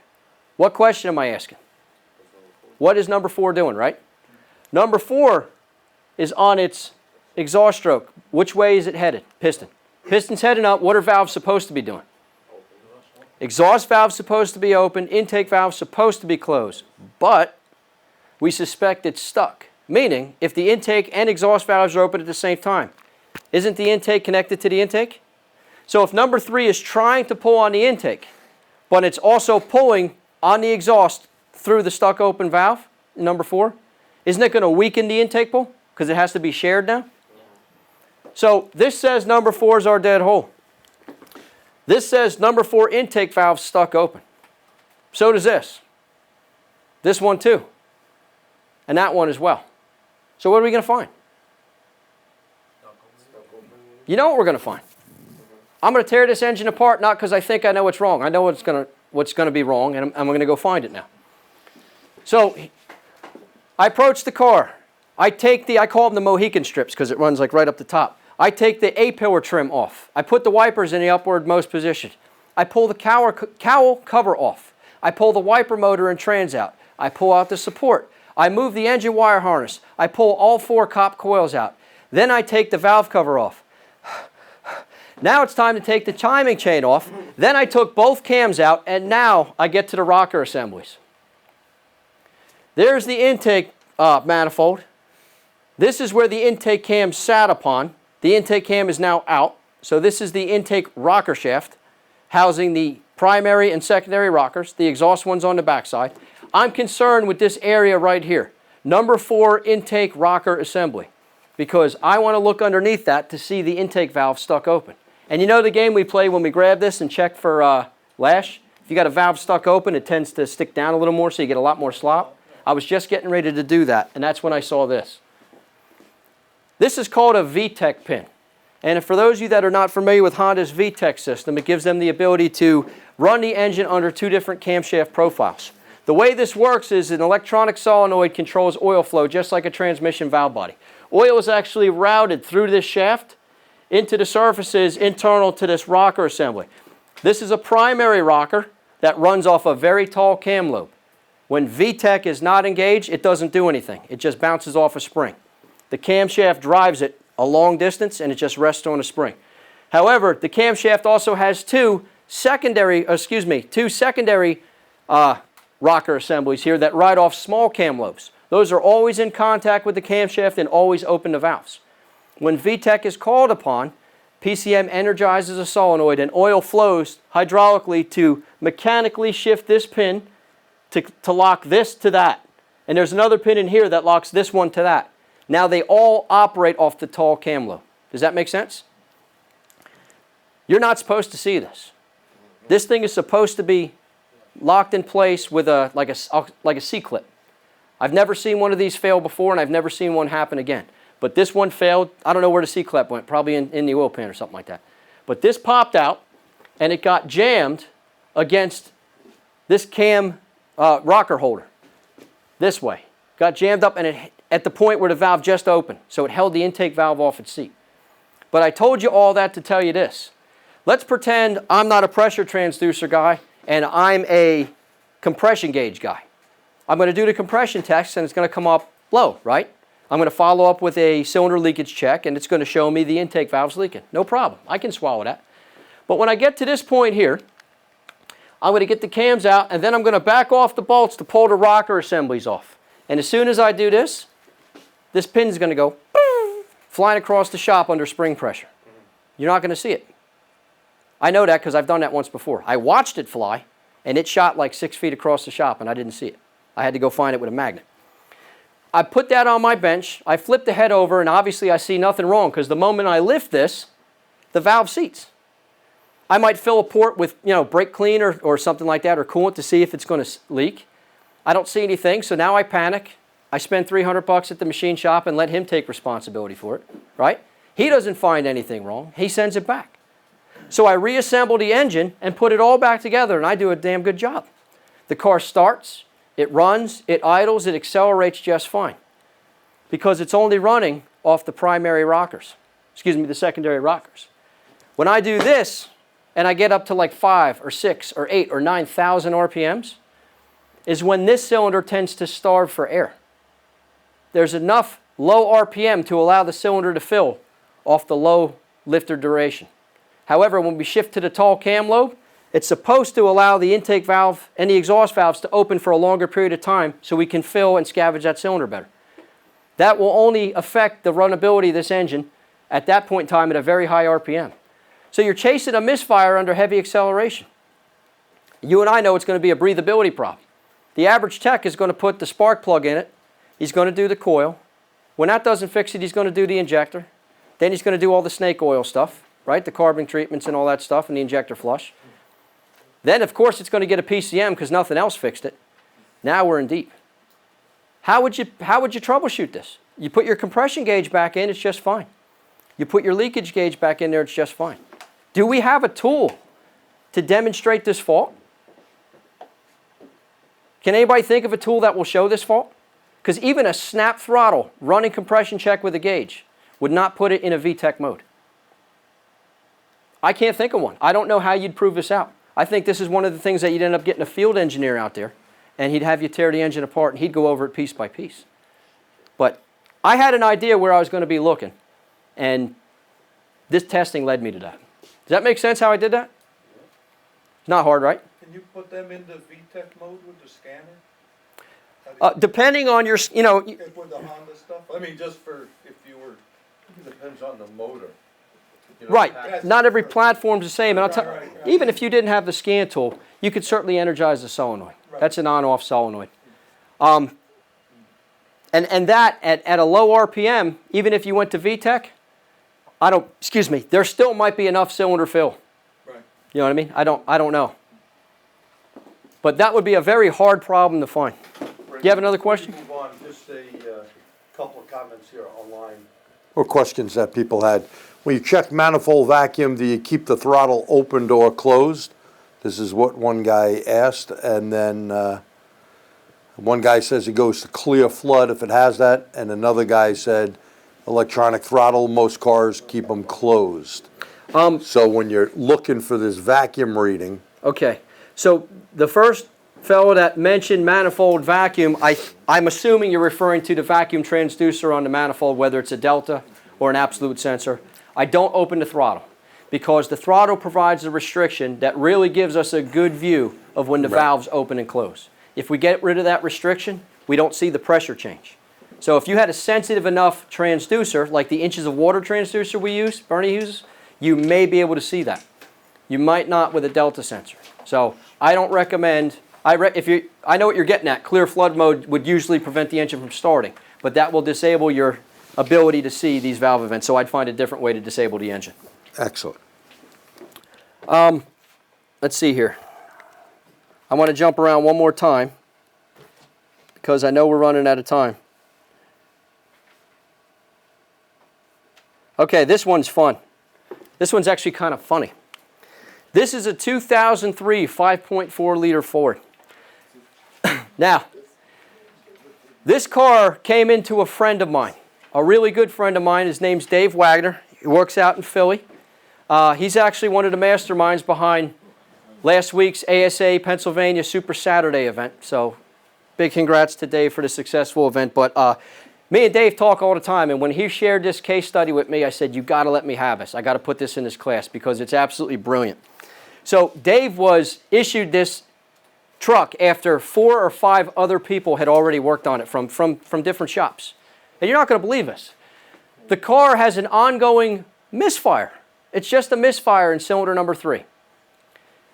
This car has been all over the place. Listen to this. All 8 spark plugs and coils have been replaced. When that didn't fix it, it got a PCM and an entire engine wire harness. Whoa, shit, that's a lot of work. Yeah. Well, when that didn't fix it, that's okay. We put a cylinder head on it. Oh my God. And it has to be an engine if the cylinder head didn't fix it. Well, guess what? They were wrong. They put the engine in too, and that didn't fix it. Whoa. So we're in real deep on this car. But to Dave's credit, he had nothing to do with this. He was the guy stepping into it just like you guys are now. So we're going to do nothing different than we've done all night. Exactly what Dave did in this. We're going to use some logic, okay? So Dave approaches it very logically. He wants to do the easy stuff first. So think about what a misfire occurs. What could cause that? We can have lack of ignition at the proper time, improper air-fuel ratio, and an inability for the engine or that specific cylinder to breathe or seal properly. Again, the easiest test to perform is a relative compression test. We've proven that over and over again, right? So that's exactly what he does. Does that look bad to you? Do you see one cylinder that looks particularly worse than the rest? No. I mean, a couple of them are up and down, but I don't see a dead hole. And when you start doing this over and over again, when you start seeing good, bad sticks out like a sore thumb. There's nothing wrong with this here. So in Dave's mind, what does it say about engine mechanical right now? It's good. He's not going down that funnel, is he? So now he's got the other funnels. He's not going to dive into the funnels. He's going to start with a generalized test. So this is a Ford 2-wire cop. Primary ignition's real easy to grab, right? Stab one wire and you're ready to rock and roll. Wouldn't that be a good, easy test, non-invasive? So that's what Dave does. It's going to be very tough to see this on camera, but there's green trace here on top of the white, okay, indicating current flow through cylinder number 3's ignition coil. And for those of you that are familiar with Ford's multi-strike system, this is a very common stick to what appears like a shorted coil is nothing more than a coil that is not completely dumped its saturation, its charge. It's kind of halfway charged before it recharges. Does that make sense? That's the best way I can describe it. So I see nothing wrong with coil current. I see 3 coil discharges here. And this third one here, we've got well over 100 volts, which equates to about 10 kV on the secondary side. We've got a burn that exceeds a millisecond. So we've got plenty of energy there, and we see it nosing up here. So I am not seeing anything wrong with ignition either. Are you? So it's not mechanical, and it doesn't seem to be ignition. What's left? Logic would tell you fuel, right? So we move on to fuel. We see that we start here at system voltage. We're spread about 20 volts per division here, so it's hard to tell, but we're about 14, 15 volts. It pulls darn close to 0, indicating what about the ground path? Really good. Good driver, good PCM ground. We could see current building, just about an amp, and a nice pintle bump indicating what happened. The injector opened. Does it say fuel went through it? It doesn't, but it did say it opened. Remember, always keep in mind the limitations of the test or the tool you're using. And then synonymous with a good healthy bobbin, we've got an inductive kick that's clipped at about 65 volts here, indicating that we built a nice magnetic field and now the magnetic field's collapsing. It basically states the health of the fuel injector itself. And if you look closely, you can see a closing pintle bump here. And of course, if it closed, it had to have opened. So understanding that we don't really know for sure if the fuel got to the cylinder, we do know the injector and the driver is functioning properly. If I didn't get fuel into the cylinder, wouldn't I have scan data to reflect that? What would fuel trim look like for this bank? Certainly a lot higher than the other bank. And there was no evidence of that whatsoever. Does that make sense? We had a little bit of rising, but not much. So we've got 3 funnels: mechanical, fuel, and ignition. Mechanical checked out, fuel checked out, ignition checked out. Now what? Do we throw another engine at it? Do we throw another PCM at it? No. We back up and we realize that the test we performed did not reveal the fault. We had to understand the limitations of our test. A relative compression test infers engine health by the way the engine or each cylinder specifically seals. Does it say anything about the cylinder exhaling or breathing? It doesn't. We know if it doesn't inhale, it can't produce pressure. But if it doesn't exhale and it's got a belly full of exhaust gas, can it still have pressure in it? So Dave decides, you know what? I really didn't truly rule out mechanical integrity. I'm going to dedicate time to remove the spark plug and go in the cylinder to see what we see. Is that fair? So that's what he did. And this is what he has. So you guys know by now what we're looking at here. We've got compression building in the cylinder like it normally does. The piston descends on the expansion stroke. Now this car is at idle right now. Here, let me zoom in here. Don't I see a change in pressure here? Hope you guys can see that at home. Indicating what opened here? Exhaust valve open. And then, as we go into our exhaust stroke, the piston will start to ascend, but pressure starts to build. There's a restriction. So we know the exhaust valve opened. It didn't say how far it opened or if it opened on time. Could the restriction be because the exhaust has low duration and it closed early? If I close the exhaust valve early, like due to a worn cam lobe, couldn't I build pressure in the cylinder? I could. If a catalyst was melted down and back pressure started to generate, could I get pressure here? I could. So these are things to consider. But again, remember, the tool between your ears is the most important one. Let's rule out things that we can rule out right away. If I had a restricted cat, how many cylinders would be misfire? 4. I've got a single cylinder misfire. So what's it say about the cat being restricted? Probably not. Could I have a valve lifter duration issue like we had on the Corvette? I could. I can't have jump timing, can I? Because again, that would affect all 4. Or if it was a pushrod engine, it would affect the entire engine, right? So, see how I said depending on the configuration? You got to understand what you're working on. Always keep that in mind. So right now, the thought process is I have a restriction. Is it a lobe and lifter or is it not a lobe and lifter? Does that make sense? So how can we prove that out? We're not going to open up a book that necessarily gives us specifications. How would I know if this valve is opening at the right time? Couldn't I just check a known good cylinder? I got 7 more. And if their time is opening at the same time this one is, doesn't that infer that valve opening isn't an issue?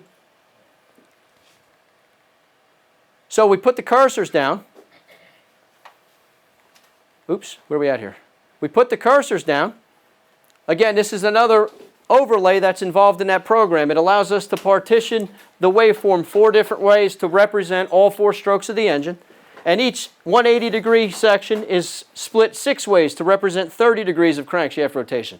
All of this is in part 1 towards the beginning of your book. We talked about that in some detail last year. Oh, I should say the beginning of this year. Now, cylinder number 3, our one experiencing the misfire.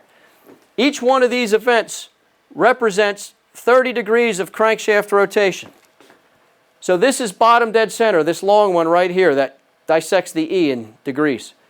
This is 30 degrees beforehand. The next one is 60, the next one's 90. So between 30 and 60 is where this one falls.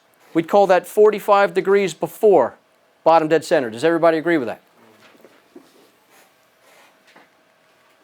Oops, let me go back here. This is our known good. 180, bottom dead center. There's 30 degrees. There's 60. Right in the middle is 45, and that's exactly where that valve opens. Does everybody agree with that? Are they the same? Yeah. Okay, so we have back pressure being built in cylinder number 3. It's not the valve. It's definitely not the cat. What's in between? The manifold. Does that make sense? Doesn't logic tell you that's what Dave has to take off next? Dave looks like a wizard at this point in time because the guy's watching him do this. He does 3 tests and then he's like, take off the manifold. Does that make sense? So he pulls the manifold off. Totally blocked solid with carbon. Now this is an aftermarket manifold, and the way it was manufactured, this was free and clear at one point in time. But all the sloppy welds, right, acts like the, you know the screen in the dryer when you got to do your own laundry, when you're in the doghouse? All the lint, I do a lot of laundry. All the lint backs up inside the screen, and then it can't, you know, the dryer can't breathe. All the carbon slowly built this up over time. So this probably was a progressive drivability problem, and then eventually became a misfire when the thing couldn't breathe at all. You know what the funny part is, though? When the cylinder head was off, this came off. And then it got put back on. And then the engine came out, and this came off and got put back on. What a shame. Somebody wasn't very good at looking at anything. I mean, come on. Like, People don't look. preliminary. I had a call for Bernie. This guy did a valve job. Never looked at the camshaft. Oh, boy. Needless to say, he had to take the whole thing apart. Thought I was BSing him. He had Bernie take a peek at it and goes, "Oh, gotta rip it apart." Oops. Hemi? No, this was I saw that on a Hemi once. a GM actually. Oh. GM. So you understand the logic, or lack of logic in this case? But honestly, it wasn't magic. Dave was following the clues. He practiced enough to understand what the scope was telling him, and now he trusts it with his life. The scope does not lie. When you doubt yourself, reference the scope and think about it. You missed something. And that's exactly what he did. He did not make the mistake everyone else made. Oh my God, it's already 10 o'clock? Yep. You could have picked that up with a heat gun, just. I was gonna say, that didn't cause the manifold to run hot and like before it, If you don't have combustion, it's not going to be hot. I guess. You can't exhale, you can't explode. So it'd probably be cooler than the other ones. But that just means it's misfiring, right? That's where the thermal imager comes in. Yeah. You see something. So that's where we were. And here's the compression test, by the way, with the gauge. 155 versus 162. I wouldn't panic over that at all. No. That's the problem. It only shows the cylinder's ability to seal. What would the running compression shown on the old-fashioned gauge? Would you pick something up with that? During a snap throttle, when you would attempt to exhale, you would produce more pressure, But higher than, you know, there's a certain amount of pressure we should expect to see when we snap the throttle, and it would be way higher than that. Does that make sense? And that certainly would have been a test that could show this, even if you didn't have a pressure transducer. But they weren't thinking that. They just, compression means good. You know, good compression means good engine. That's what they thought. So, I'll go as long as you want. So this is a 07 Jeep 47. Now this one is not just pressure waveform analysis. Again, it always involves logic. Don't ever discount logic. Logic meaning grabbing the low-hanging fruit and following the clues. I never grab the pressure transducers unless I have to. I used to do it because it was fun. Now I try not to do it unless I'm trying to show somebody something because it takes time. If I can see the problem through scan data, I would rather that guide me than jump to the fancy test. Does that make sense? We don't do it to show off or something. It's a way to save time.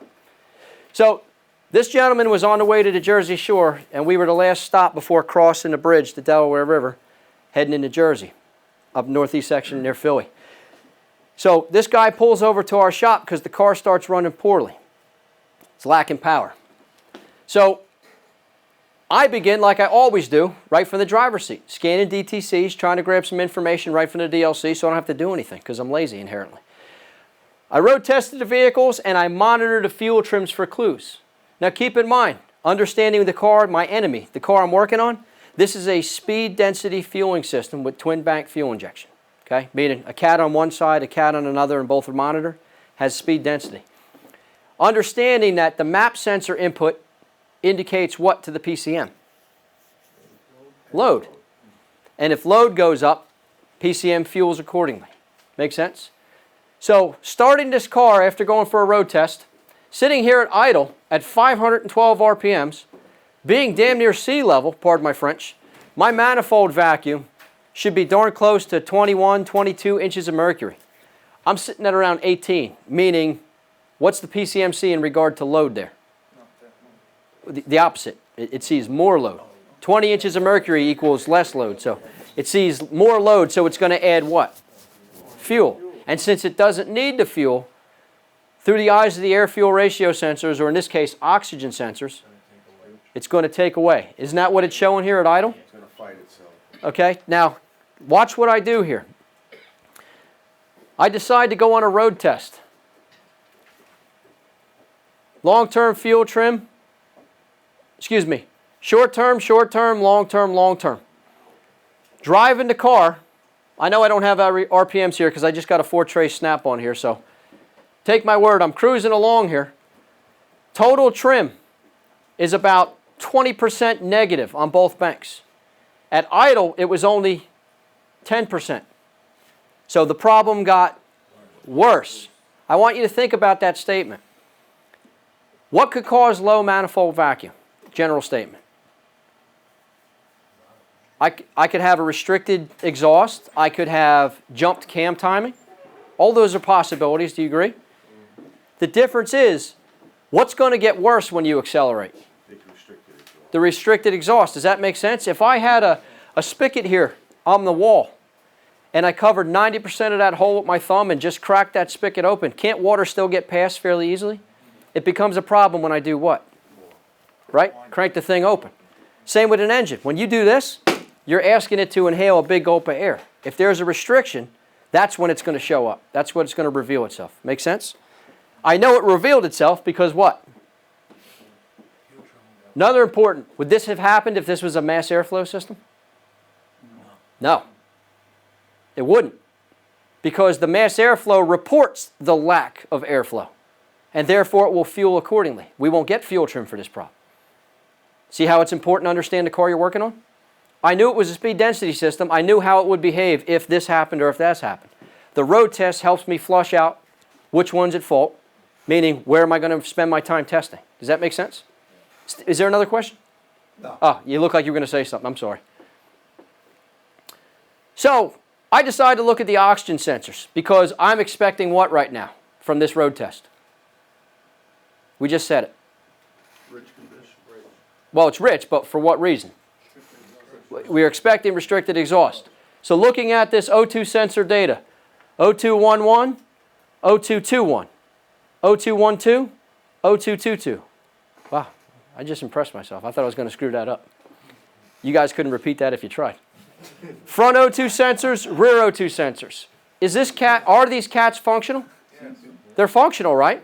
If I had a melted down cat, would these look like that? Probably not. So again, right from the driver's seat, I'm thinking clogged, restricted exhaust, and now I'm thinking it's not the cat. Kind of contradictory, but this is what the data is telling me. Either way, I want to find out what this restriction is. I expected to see bad cats. Does that make sense? But I didn't. So now, I decide to pull, I want to check my exhaust stream for back pressure. So I'm going to go take the exhaust manifold down and let it hang. Or I'm going to pull the oxygen sensors out, right? Not me. I'm going to pull the spark plugs out. Why? Because I can see the exhaust stream when what opens? When the exhaust valve opens. A lot easier than pulling this. Anytime I pull a sensor out, and it's always when it's like the $700 sensors, when the threads come with it. And then I can't get the sensor out or in. It won't go either way. So now I got a pipe and a sensor. And they don't have one. And I got to pay for it. You know what I mean? So I don't do that stuff anymore. So here's the thing. This has a catalyst over here at this manifold. And it's got another catalyst at this manifold. And it's got another one down at the bottom that they both come into. And then it has a muffler downstream. So both banks are showing restrictions. Do I have a common restriction to both banks? Or do I have two restrictions? We've already proved out it's not the cats, right? The ones that are monitored. So it's either a muffler or the three-way cat that's not monitored. Does that make sense? Yeah. So a back pressure test is going to help me prove this out to determine if it's both banks that's just clogged or not. So I start the car, and again, I do this because I'm asking the engine to take a big gulp of air. And as you can see here, pressure, this is the exhaust. You guys recognize this is the exhaust plateau, right? Pressure is steady here. When I open the throttle, you can see the vacuum disappears down here. By the way, the guy that asked about doing my vacuum testing with the throttle open, This is what happens when you open the throttle. Let me zoom in on that. When you open the throttle, you get rid of manifold vacuum. Vacuum is responsible for pulling that waveform down. If you get rid of vacuum, you can no longer see your valve events. That's what it would look like on a diesel engine, unless you create a slight restriction. But since I'm zoomed in here, if you follow, not these tall peaks here that represent peak pressure, if you follow the exhaust plateau here, it tapers up really high. That tapers up to about 46 psi of back pressure. Okay? That's bank 1. Here's bank 2, 43. So both showing restrictions again. My concern initially was the cats up front, but they both proved out by way of scan data that it can't be the cats. They would not function and store oxygen and use oxygen like they do if they were burnt down, melted, restricted. So I decided right here after this three-way cat is a flange that separates the intermediate pipe from the one headed out the back. So that was a good place to split this and take a look. And I took a look and I didn't see anything. So now I'm committed to take the thing down and have a look at it inside. And what you won't see here, or hear here I should say, is this is a movie. If you were to look inside this, everything looks good. Now this is the three-way cat. Okay? I looked inside the muffler, I shook the muffler. It's quiet, there's nothing in there. But looking in this, it's not melted down. So now I'm thinking, uh-oh, what did I miss? Did my scan data lie to me? It can't be. You know what I mean? It has to be this. So what I did was I picked this thing up and I gave it a shake. And the thing was going clunk, clunk, clunk. The monolith had disassociated itself from the pipe. And it's like a football. It wedged itself up against the back on occasion so it couldn't breathe. And this is why the guy was able to leave his house and drive it. And after driving on Pennsylvania's nice roads, hitting the bumps, the thing moved, and when he went to accelerate, and then it fell on its face, so he pulled over to me. Make sense? So, again, the waveforms don't lie. Follow the waveforms, follow the logic, and use your head. I do want to, oh yeah, and here's the after. Again, back at idle, we went from 18 to almost 20 inches of vacuum. More importantly, we're fueling correctly. I know that because look at our trim, almost 0. Now running like we were before, cruising down the road, or this is at 2,500 RPMs, trims again, darn near 0. So this car's fixed, isn't it? And here's running down the road. They negate each other, almost 0. So this car's running great. So with a mass airflow censored car, you wouldn't see those numbers in the trim, That's correct. but you would, You'd see it in a, go ahead, I'm sorry. no, I'm just in my head, so, I mean, you'd use the old-fashioned way with vacuum.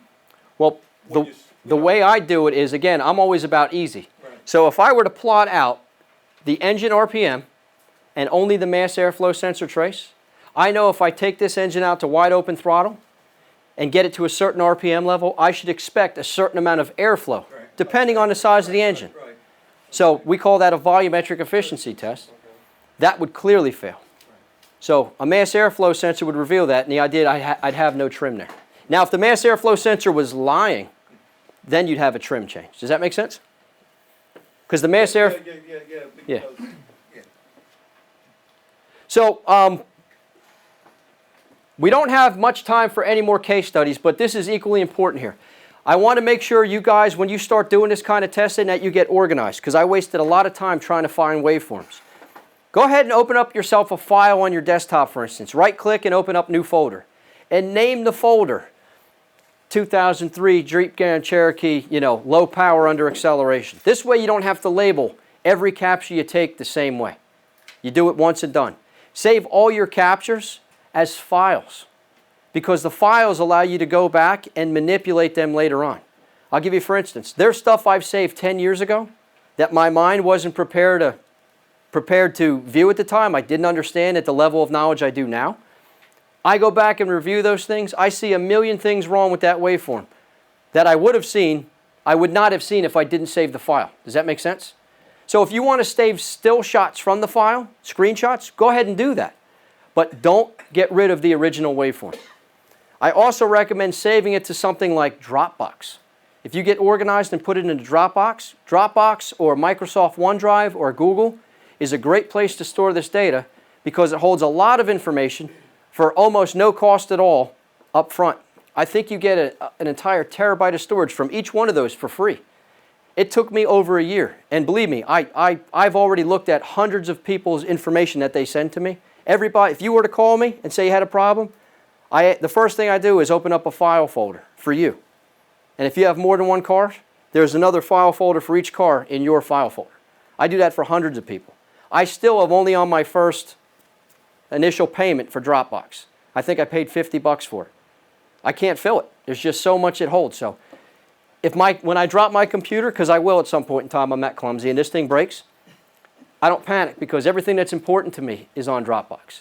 And I can share the stuff with you. You can send me your waveforms. If you guys don't have a scope or don't have these pressure transducers, that's okay. All the stuff I talked to you about tonight, whether it's Snap-on ShopStream Connect, Pico, Automotive Test Solutions, you can download all that free and use the scope and manipulate people's waveforms for free. You just can't, you just can't capture them because you don't have the hardware. I learned how to use I learned how to use Pico years before I even had my hands on one because I played with other people's waveforms. Does that make sense? So reach out, share with others, understand that when you gather information, running the engine under different operating conditions is absolutely key. When you're capturing compression waveforms or intake waveforms or tailpipe waveforms, we want to crank the engine over 5 to 10 seconds or more and save it. We want to idle the engine. We want to run the engine at snap throttle. We want to power brake the engine. The reason being is different faults show up under different operating conditions. Like the restriction, you won't see that at idle unless it's really, really, really bad. However, when you do this and try to force more air through the engine, is when back pressure will start to increase. If you have a broken valve spring, for instance, not when they break in the middle and the thing totally fails, but one of the rungs break on like a high mileage engine, that car might run great for a while. If you snap the throttle a high RPM a couple of times and you put a tremendous amount of energy into that broken spring, it's going to fail right there in front of you. And when it comes back down to idle, and you're going to see it in the waveform, you're going to know exactly what's wrong. You'd have never done that if you didn't snap the throttle and increase the energy into that spring. Keep in mind, engine speed comes into play too. A cranking engine turns about 25% of the speed as one at idle, meaning there's 4 times as much time allotted for a leak to shed volume and such. You can't see that necessarily when the engine's at idle. Like that Ford Escape, it didn't misfire because of low compression, it misfired because of the air moving past the spark. Always allow yourself enough time here. As you can see, I've got 3, 6, 9, probably 12 or 15 cranking events here. Full engine cycles. I mean, I cranked this engine over for almost 16 seconds here. The reason being is because I've been bit before. This one's good. I've got less than 1 psi of variation from peak pressure to peak pressure. Look at this. I've got probably 10 seconds on the screen here. 1, 2, 3, 4, 5, 6, 7. I know people that stop cranking after 5. Then they stop. That one's fine. It took 8 events for the exhaust valve to improperly seat, and I lost 40 psi there. If I didn't crank the engine over long enough, I'd have never seen that. So be patient. Give it time. Remember, you've got a PC-based lab scope. You've got a ton of storage. Capture the data, capture the data, capture the data. You can always get rid of it if you don't want it. But if you never had it, you can't analyze it. Something else I do want to point out that is extremely important here.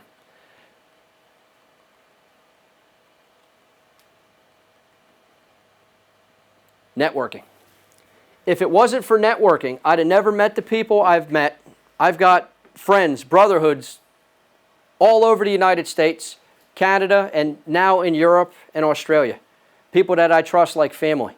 And if it wasn't for like-minded people coming together and sharing their knowledge and digging in and learning together, I don't think this industry would be where it is today. So I urge you guys to not only reach out to me with any questions you have, but if you have some interesting files, please feel free to share them. I urge you to get out on Facebook and all the chat groups out there. First of all, it's free. Second of all, you're networking with technicians all over the world. Really, really, really intelligent people. Also, official networking sites like Diagnostic Network, like G mentioned earlier. If you're not on that, you need to get on it, because the best people in the industry are involved in that. Even engineers from manufacturers are involved in that and willing to share their knowledge with you. Places like LinkedIn, Facebook, getting yourself out to training events like TST seminars, Vision, Auto Mechanica. These are all places we need to go if we're serious about keeping the industry moving forward in a positive direction. It's up to guys like you that will come out at 10 o'clock at night and come to training and invest time trying to improve yourselves. And again, it's going to take guys like you to keep the industry moving forward in a positive direction. Of all the people I know in this industry, thousands of people, I guarantee you, I know them from one of these sites here. So, reference this page in your book and visit some of those sites and reach out to people, introduce yourself. Bring business cards with you, shake hands. Were you going to say There you something? go, there's a couple of comments here. Please. If only one bank is restricted, this is with, then the fuel, in fuel trims, one typically goes lean, That's correct. okay? Then, let's see here, got another one. I was told if it's a 3-liter or greater engine, you see, come on, it's so hard here sometimes. You see something, hold it. Sorry about that. That's okay.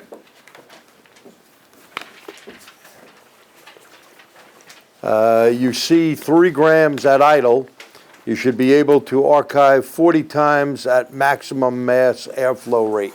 That is a equation that has served me well for a very long time, and I learned that from Mark Warren and John Riggle from PWR training years ago. And good rule of thumb, the liters of displacement should match the airflow at idle, and 40 times the displacement at 5,000 RPMs wide open throttle should yield you accurate airflow. Cool. Great Well, tip. let's thank Brandon for coming out, did a great job as usual. Million Let's thanks, get something everybody. else done. I appreciate it. As always, if you have any questions, my contact information is in the back of the book. And I can put it up here on the screen here for anybody at home that wants to reach me. Get a hold of me anytime. I can't promise you I'll respond this moment, but I definitely get back to everybody.